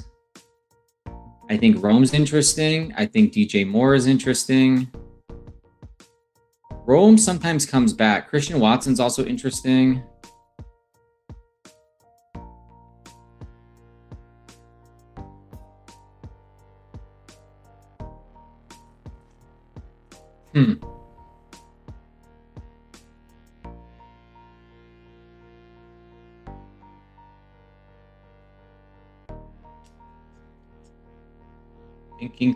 Thinking. Let's go DJ Moore on this one. I haven't been taking a ton of him. I kind of like this pairing. Two elite offenses. Watson was interesting. I could have consolidated into Green Bay, but I don't know. Maybe Parker Washington at 59. I mean, you could have pulled up Parker Washington to 56. I don't think I'm taking him over DJ Moore. That's fine. I like Tyson, BTJ. I like any of these at the top, and I'll get one of them. I would get any of these at the top. I could even pull up Marv if I really wanted to. None of these quarterbacks necessarily make sense here. And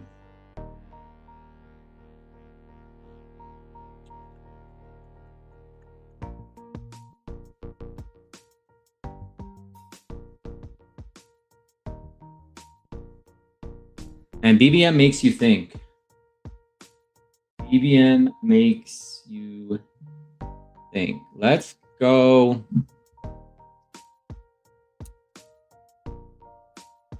Let's go BTJ. I like BTJ here. Maybe Marv if you wanted to consolidate, but two Arizona pieces. Yep, he goes quickly thereafter.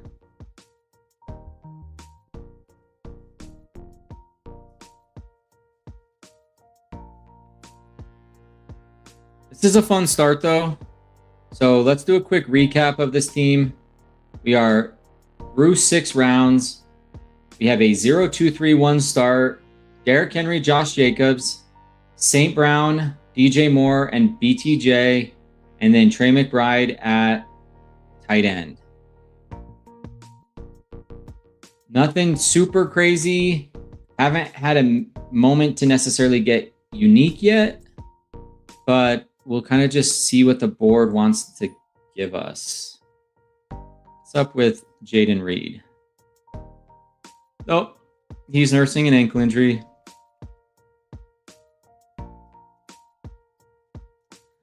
Looking down the board, I'm just trying to see 104, 113. Yeah.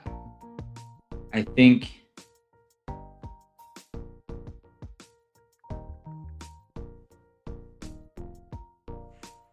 okay. We got Parker Washington over here. No quarterbacks. He's almost certainly in this type of tournament going to take a T-Law. T-Law at 80 is a little rich, but I don't mind. I mean, we'll have the option of potentially getting Goff here at like 104. It's a little risky. Let's see what the board gives us, I guess, before we make any hardcore decisions here.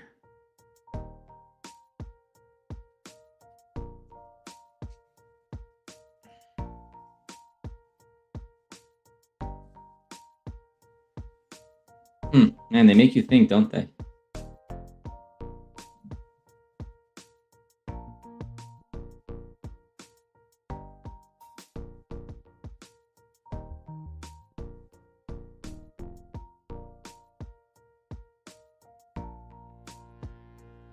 We could take Makai Lemon. He's a little bit of a dip here.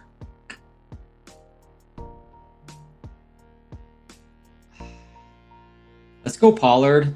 I think it's going to, if we get those three, we can kind of settle in there with those three running backs. And then I think that takes the pressure off. If the Parker Washington drafter passes on T-Law, then we'll take T-Law. He probably takes him here at either 83 or 86. But we've set up Goff and Love. And maybe what we do is, so it's T-Law if he comes back for the stack with BTJ. If he doesn't do that, then we'd be probably looking at like Addison or Godwin. He passes on. No, has he gone yet? Oh, here he goes. He takes him. I knew he'd do it. That's fine.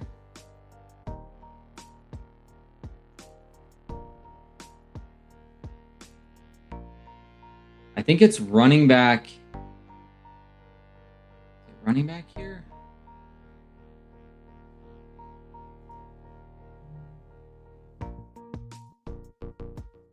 I think we grab Jordan Addison here.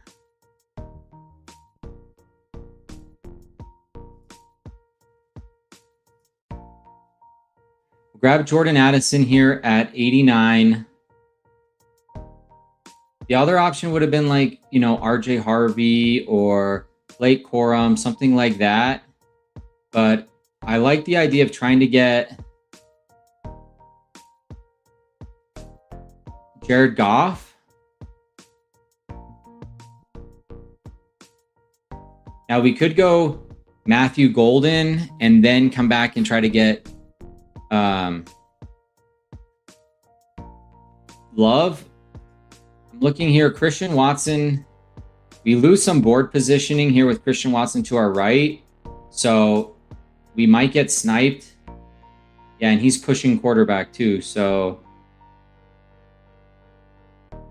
we're probably going to miss out on...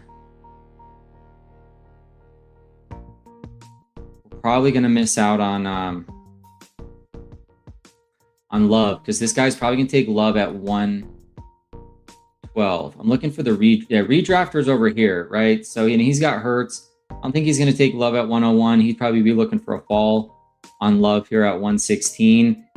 However, Watson here at 112 and 105, it makes sense that he's gonna be looking to grab Love to stack up with Watson, and then maybe even try to get like Matthew Golden or something like that. So I'm not going to count on... I think what I would probably do, it's risky, but if Matthew Golden makes it back to us, I think we take Matthew Golden and then we try to get Goff right here at 113. Now, if we miss out on that, then we could be stepping into like a really late quarterback build, and we're going to get like Cam Ward and Brissett. It's going to get kind of ugly, but that's kind of the risk you take. So I think I don't want to pull up Jared. Oh, Matthew Golden goes. Okay, well, with Matthew Golden going,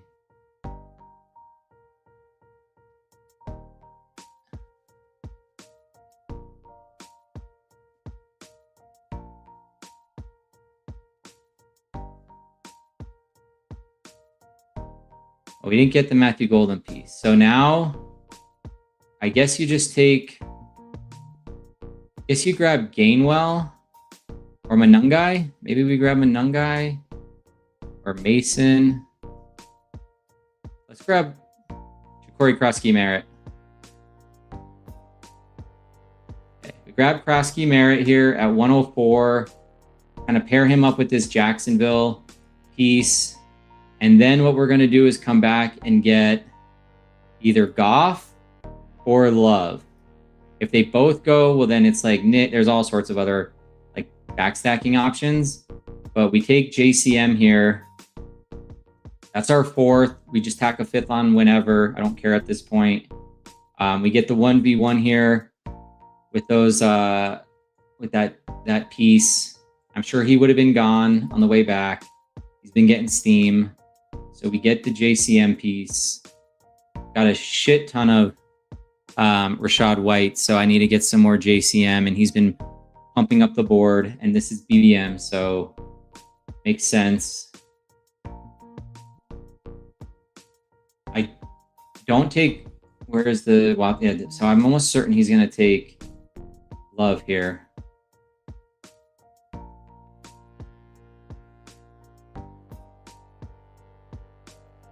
Takes Mayfield, okay, fine, well, we want Jared Goff for the stack with St. Brown.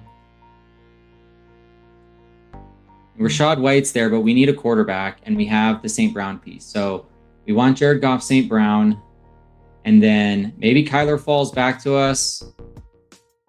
Maybe not. Backstack Bo Nix. Whatever at this point. I don't care. What does this guy have to take? Yeah, he got the Matthew Golden piece. So that was pretty sharp. My preference was to get Matthew Golden and then come back and get Love, but he kind of took that option out of our hands. At that point, I wasn't going to take Jordan Love to stack up with Josh Jacobs. It didn't make sense. So we get the direct pairing here with Goff and St. Brown. I think we'll see what comes back at quarterback, if anything. We're getting fallers. I don't know. These guys would have to take. Otherwise, we have 2, 2, 1. You know, whatever. They could take them. It could clear out. If it does clear out, I'm looking at this. I kind of like the idea of Shaheed because that opens up like a backdoor Sam Darnold. So Kyler would be interesting because we have the stack with Addison. But those are double week 6 buys. That's fine because I would do a 3 QB build on this anyways. So I don't care about that. So I think Kyler, God. So Kyler, okay, Kyler goes. I mean, I'll take Bo Nix if he's there. Okay, he goes. I don't have a reason to take Tyler Shuck. I could backstack him. I think I would reach down and get Shaheed, though. Normally, I'm taking Romeo there, but I don't have a good reason to take Romeo on this particular build. Tyler Shuck here is pretty awesome. I have nothing correlated, and I mean, I could backstack him, but I don't know. Let's grab Shaheed. I like the idea of getting him here. You knew Shuck would go here because he has Tyson. It's a nice little click there on Tyson.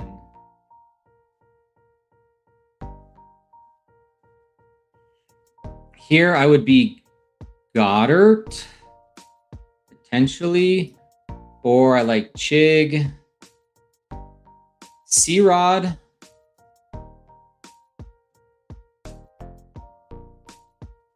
C-Rod as a 5th, and then I'm probably done. But 137, I think I need to take...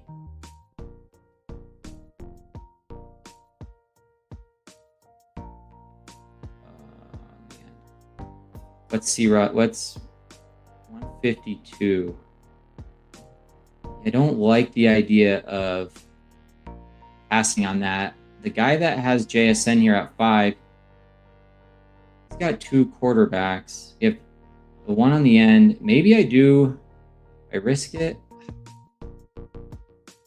I mean, you could take Malik Willis potentially, and then come back and get.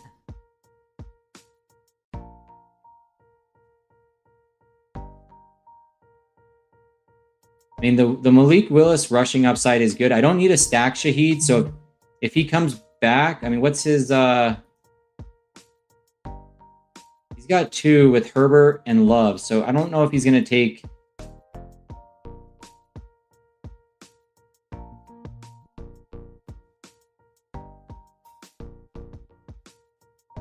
Okay, I did get Malik Willis. I think the rushing upside of Malik... Plus, I have the DJ Moore piece. I think that's more valuable than Sam Darnold. Sam Darnold immediately goes thereafter to the JSN drafter. That's fine. I think that's fine on this build. I'd rather have the rushing upside and the 1v1 with Moore. Could have easily just taken Darnold with Shaheed. But, I mean, we all know how valuable the rushing upside is. Now, if he makes it back, I would be Chig or Cam Ward here. If those guys are gone, then it's like, okay, I'll take Bryce Young or something and just kind of play into that Carolina game. Even if he's unstacked, it's fine. Or I grab like an Omar Cooper, Denzel Boston. I think Cooper would be interesting because that's like week 17 with Addison, and I could grab a Geno. That might be the way to play it at this point because it's either that or Brissett. Cam Ward's interesting because I have Pollard here. So it's going to be, and Chig is just consolidating with Washington and the bring back with Thomas. Chig goes, that's fine. I'd prefer one of these 2 at the top. Even Brenton Strange. I think getting your second here in Strange and stopping. But I do like the idea of Cooper. Strange goes. We're 3 away. Pacheco. These guys need running back. Okay, Cooper goes. Darn it.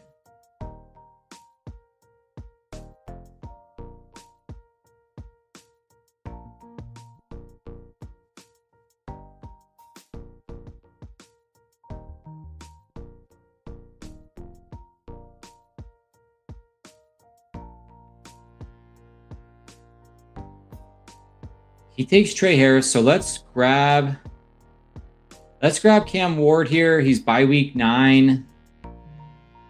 Since we lost out on Omar Cooper, I don't think it makes sense to push for. There's nothing really there. I can get Mitchell, but for like a 1v1, but I don't need. It's not worth it at this point. I mean, we had Bryce, and I could try to backstack Bryce, but we're getting a fall, and we do have a pairing with the running back here for Cam Ward. So we're 3 and we're done here. We got a really strong running back room. We have a strong wide receiver room, and we have a 1Z top here, top tight end here in the tight end position. So yeah, I mean, a little unfortunate there. We could slide in and grab like Algier here. Makes some sense. Could also grab like Sharbs. It's a little early for Sharbs, but I wouldn't be entirely opposed to it. I also kind of like the idea of grabbing like a Kenyon Sadiq.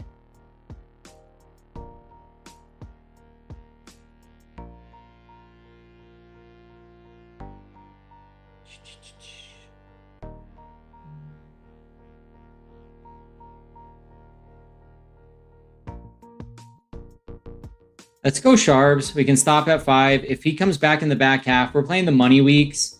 We have double here with Shaheed and Sharbs. We're done now at running back. We can focus the rest on, and we're done at quarterback. So 15, 16, 17, 18. We go probably 3 more wide receivers and then 1 more tight end. So like an AJ Barner, and we're getting all of the pieces of Seattle minus Sam Darnold, which again I don't really care because we ended up getting Willis, who has the rushing upside, and Ward at value. This guy like snap clicked Darnold. I thought maybe he had a chance of coming back, and then I would have done that with like Shaheed, but that's fine. I'm not even remotely worried about that. We could grab a Malik Washington. We could grab a, yeah, we're just going to grab some like high upside.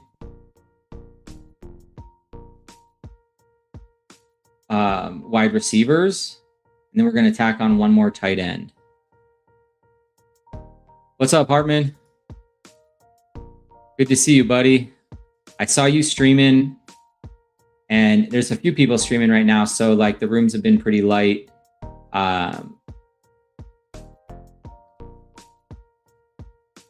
Yeah, I think here I would just be like Adonai Mitchell if he's there, Zachariah Branch. I'm just going to like take some swings on Mitchell goes, Wicks. I'm not even super worried about correlation at this point. I just want to grab some guys I think could hit. I think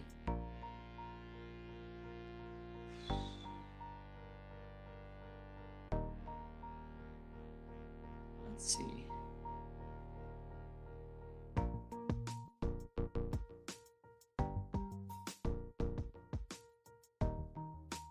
I mean, Kenyon Sadiq is interesting at this point. AJ Barner. Maybe we do just grab Barner, stop at 2, and then just end this with 3 wide receivers. I mean, I like Branch, but I don't know. I'm okay just kind of tacking on the ones at the end here. Let's go Barner. I could have also gone Sadiq there too, but I just feel a little bit more comfortable with Barner. And we kind of did like the triple without the quarterback. So we're going like Sharps for the late season upside, Shaheed, because he's got the better matchup week 17. He doesn't have to face JC Horn. And then we have AJ Barner here just as like a nice 1-2 pairing with Trey McBride. We started off with the anchor up top here. So being that, you know, it's kind of funky how we got to these 5, but I don't mind it because we do have the anchor in that first round. I would say here, I'm just going to grab like the guys I've been talking about, you know, the Pat Bryants, the Batemans, the Hursts,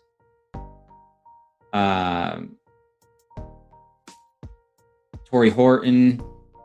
Like, screw it. We're just going to like mega stack. Caleb Douglas. This is the perfect time to get my Caleb Douglas share in BBM. Hell yeah. Oh, Zachariah Branch is still there. We're gonna take that, or we take Pat Bryant.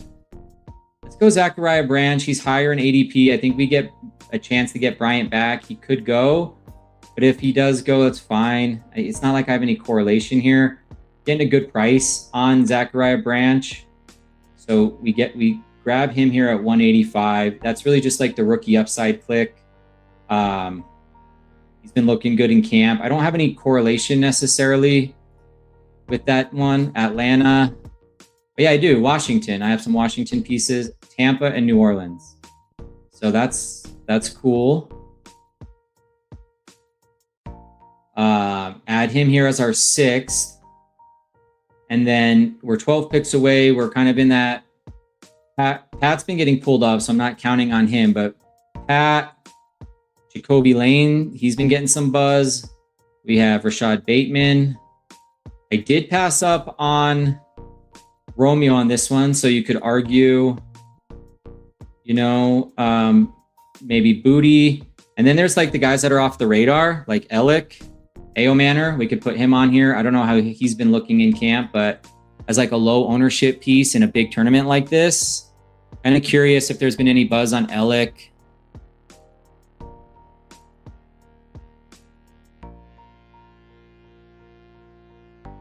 I've been clicking Ridley, but I'm kind of sick of clicking Ridley just a little bit. I'm at like market 8% in BBM, and I'm kind of just like, I don't know. Is Ridley the guy? I don't want to keep clicking him. I know it's a stack. Whoops. But I mean, you get the low ownership with Alec, and in a big field like this, if he does break out this year, granted, those odds might be low, but it's a Pollard Alec. So I like the idea of that. It's wide receivers these last 2 clicks. I'm loading them all up. I like the idea of a Caleb Douglas. I mean, you could grab like a Chris Bell, but I don't know. I haven't clicked any Chris Bell. I don't want more than 2 rookies, though. I'm cool with 2 rookies. I don't want more than 2 rookies.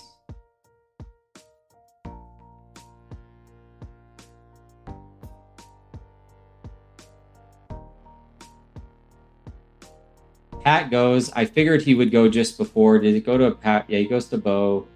Stack. That's cool.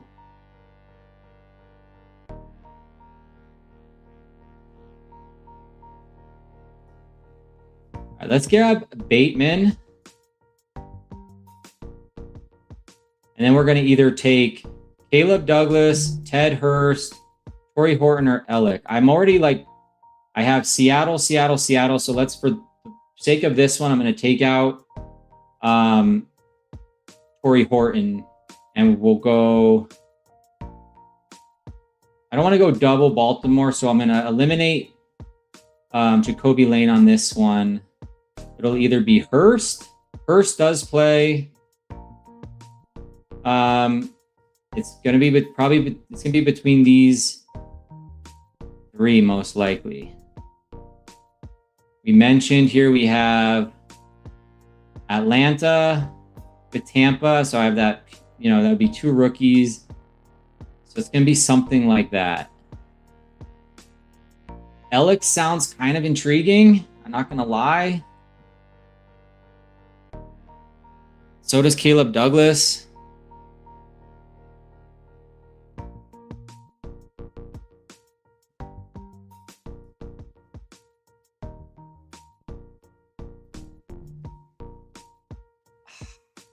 I'm gonna go Alec. I'm gonna go Alec. I don't know. It's just a feeling on this one. I'll get my Caleb Douglas share, I'm sure. On this one, I just have a feeling about Alec. I'm gonna go with the gut. This was just kind of a gut call here. And then we'll review these 3 teams we did. We'll go in order from smallest dollar. Shoot, what happened? Okay, yeah, we're gonna go. Let me get back in here, and we're gonna review all 3 teams. It was a hell of a stream, so it's worth reviewing all these. They were some killer builds. We're gonna go Puppy 3. So in case you guys came in late and you missed it, we're gonna review the teams in today's stream. We started off Puppy 3, $5 entry. Then we went to Pitbull, $20, and then we ended it with the BBM. So it was a trifecta today. And I told myself before I drafted today, I'm like, I want to be a little bit more creative. I want to get out of some. I felt like I was getting structurally kind of stuck in some, just overly conventional structural build. So I wanted to kind of mix things up. So I'll review the team, and then we'll look at the board and talk through like the roster construction. But on this one, this was the Puppy 3. This one was a banger. This is a 2583. We went Josh Allen. We got him at 38, and then we went Baker. We did pull him up because I had a double going. So paired Allen with Mayfield. Running backs were Cook, Genty, Ramadre, Kenny Gainwell, and Tyrone Tracy. Wide receivers were T. Higgins. We got our uniqueness piece right here because we had a fall on Luther Burden to pick 59. Guys, it's a groin injury. He's playing week 17. Like, chill out. We get the stack. So we're working a Buffalo stack here. We have Cook stacked up with Allen, or Allen stacked up with Cook, excuse me. DJ Moore, and we have the Kincaid piece. We'll get there in a second. We had Godwin, Trey Tucker, Ryan Flournoy, Pat Bryant, and Rashad Bateman. And then the tight end room was Dalton Kincaid, Terrence Ferguson, and Michael Mayer. So the correlation in like week 17 stuff, like I said, with the triple Allen, Cook, Moore, and Kincaid, all three of the pieces, all four pieces came after ADP. We did Genty, Tucker, and Michael Mayer with no Arizona bringbacks. And then we had the Tampa Bay stack. So Baker, Gainwell, Godwin, and then we brought it back with Terrence Ferguson for that week 17 game. And then a little 1v1 here, like a cheap little 1v1 with Tyrone Tracy and Ryan Flournoy. And then just some upside pieces that I like here at the back with like Pat Bryant and Bateman. So this one's pretty fire. And then, like I said, that Luther Burden piece, which makes this virtually impossible to replicate, because the only way to do it would basically be to pull Cook up a little bit, get a fall on Genty over here, get Higgins right here, have Allen fall back into the 40-42 range, and then have Burden fall over here into this spot. So this is an uncreatable, recreatable roster. And this price on Burden is just completely insane. So this was a super fun build. This is Puppy 3. But, we go double anchor at the top, follow that up with Higgins. We do grab Allen because I want to stack him with Cook. We get this insane fall on Burden, get a fall on Moore, get a fall on Stevenson, Godwin at ADP, come back and get Gainwell at 107, stack these, get the three pieces here for Bucks, stack it up, come back and get the fall on Kincaid, Tracy at 134, Tucker at 155, Flournoy for the 1v1, Ferg for the bring back, two upside pieces, and then Mayer to get a little contingent upside plus some standalone value and kind of consolidate into the Las Vegas Raiders. So this isn't, I feel like this is an A build, and I'm not like trying to like toot my own horn, but I just think that one was sick. Then we moved over to the Pitbull. The Pitbull was another fun one. I was going completely unconventional. We go double anchor wide receiver on this one, slam the running backs in the middle rounds, and then come back and slam the wide receivers at the end. So it turns out as a 2-5-9-2, we have elites at the onesies. So we have Trey McBride and Jaden Daniels at the onesies with Dart double stacked. But here's the build. So the Daniels and Dart paired up. We have Scat stacked up with Dart. We get Judkins, Pollard, Dowdle, 1v1. And then we stack up Katron Allen here at 197 with Daniels. We do the two early. We go JSN and Neighbors, and we don't come back until 116.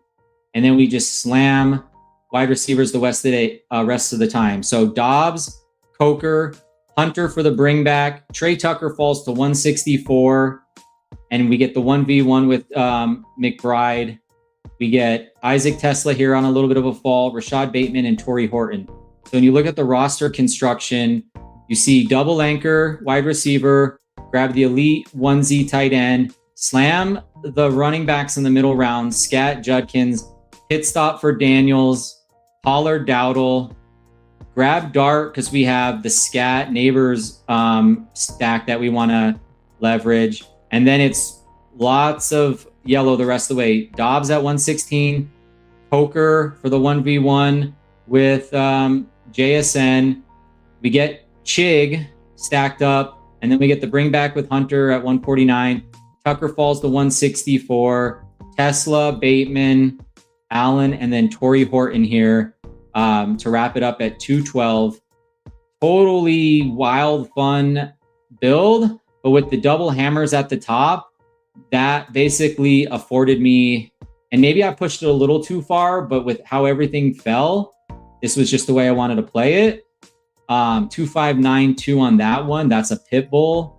And then you guys just saw the BBM.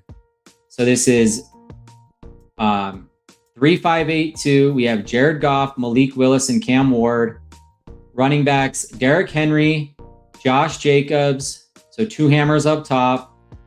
A nice third here on a fall for Pollard at 80.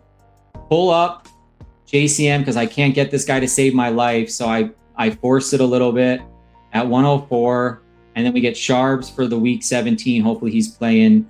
And we're kind of consolidating at this point into Seattle on this one. Wide receivers, we have the anchor in St. Brown. Come back and get Moore at 56. BTJ at 65. Addison at 89. Shaheed at 128. And then we get Branch, Bateman, and Ao Manor for the low ownership stack with double stack, I should say, with Cam Ward. And then this tight end room is Trey McBride and AJ Barner. So in terms of the roster construction, anchor wide receiver, St. Brown. We get the fall on McBride to 32, so I'm scooping that. Jacobs at 41. Moore, I wanted, where was it? I was thinking Tyson here because I was thinking maybe of getting Shuck. And of course, Shuck on this one falls to 129. So if I do get Tyson here, then I'm taking Shuck here probably instead of Shaheed, but whatever. That's neither here nor there at this point. Moore, Thomas, little fall on Pollard at 80, Addison at ADP. Force the Krosky Merritt pick a little bit, but I'm good with it. Stack up Goff and St. Brown. Shaheed, I was thinking maybe Darnold would fall back here to 137. So I grabbed Shaheed as maybe like, okay, I can get that stack. But he doesn't. He goes like 2 picks later. But I didn't want to risk not taking any quarterback there because then I could have got myself into a bigger pickle. So I grabbed Willis because he's got the rushing upside. And then come back and get Ward at 152, which is good value. Plus at that point, I already have Pollard. Sharps at 161, Barner, get the fall on Branch, Bateman, and then I take the low ownership click in a massive field tournament like this. If he hits either on the year, he breaks out, or he becomes a factor just in like, thinking, like dailies, like, okay, he just hits in week 17 and he's the guy you need. So that's the BBM build. So 3 builds, all a little bit different.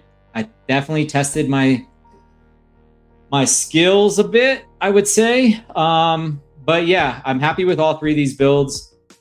You get the elite, the big dogs got to eat. And then, I don't have an elite here in the tight end room, but I have the rushing upside plus like, 2 kind of stationary guys, and they're stacked up. So feeling pretty good about this one. And I do have like a 1v1 here, Jacksonville, and Ja'Cory Krosky Merritt for week 17. No Carolina pieces for all that Seattle stuff. You saw some of the Atlanta correlation with Washington. So that's kind of cool. Get our rookie. But yeah, 3 builds, all uniquely different from one another. It was a lot of fun. Testing the skills. But yeah, that's going to do it for this episode. We've been at it for 2 hours and 25 minutes, damn near 2.5 hours. And I got to go get some fresh air, go for a walk, and might be back on tonight. I don't know that I'll be streaming. Maybe I'll be drafting, but well, let's see if I can sync these down. Let's see if anything shows up in BBMDB. Maybe I got some D's and F's and I can put myself on blast here in front of you guys. Maybe nothing shows up, but let's go take a look real quick. The sync has been behind today, I've noticed pretty significantly. Yeah, I multi-tabled 11 little Dalmatians last night, all at the same time. And so I got an F on 1. I guess 2 have come in, but there should be 11 of these that come in here soon. That was freaking crazy. So last night when my family went to bed, I set up 11 little Dalmatian threes, and I just went boom, boom, boom, boom, boom, boom. Like it was just absolute like insanity. It was so fun, but also I don't know about the results. We'll see. Anyways, that's going to do it for this episode. Again, appreciate you guys stopping by the channel. Appreciate the support. If you guys like this content, you guys are learning something or just having fun hanging out, hit me with a like. Appreciate that. Help me grow the channel. And then also, if you guys haven't checked out Fantasy Fitness already, definitely worth checking out. That's the sponsor of this episode. www.fantasyfitness.io. Half fantasy, half fitness. Stay in shape while you're playing fantasy football, right? You got to be mentally and physically at the top of your game. We're going to win these tournaments. You get a whole bunch of stuff related to fantasy, 3 hubs, and then 2 related to fitness and nutrition. Definitely worth checking out. Plans start at $4 a month. But yeah, that's kind of where we're at with this episode. Appreciate y'all stopping by per the usual. If you missed it, go back and rewatch it. It's definitely worth a watch if you didn't catch the first part of this draft. Anyways, that's going to do it for this episode.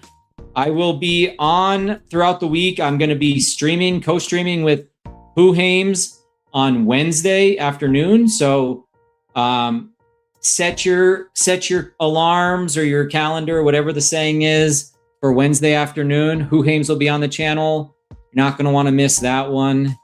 And then, but I'll be on before that, Monday, Tuesday, see what else I can line up if any guests want to come on. So take it easy, be good, be safe. Peace.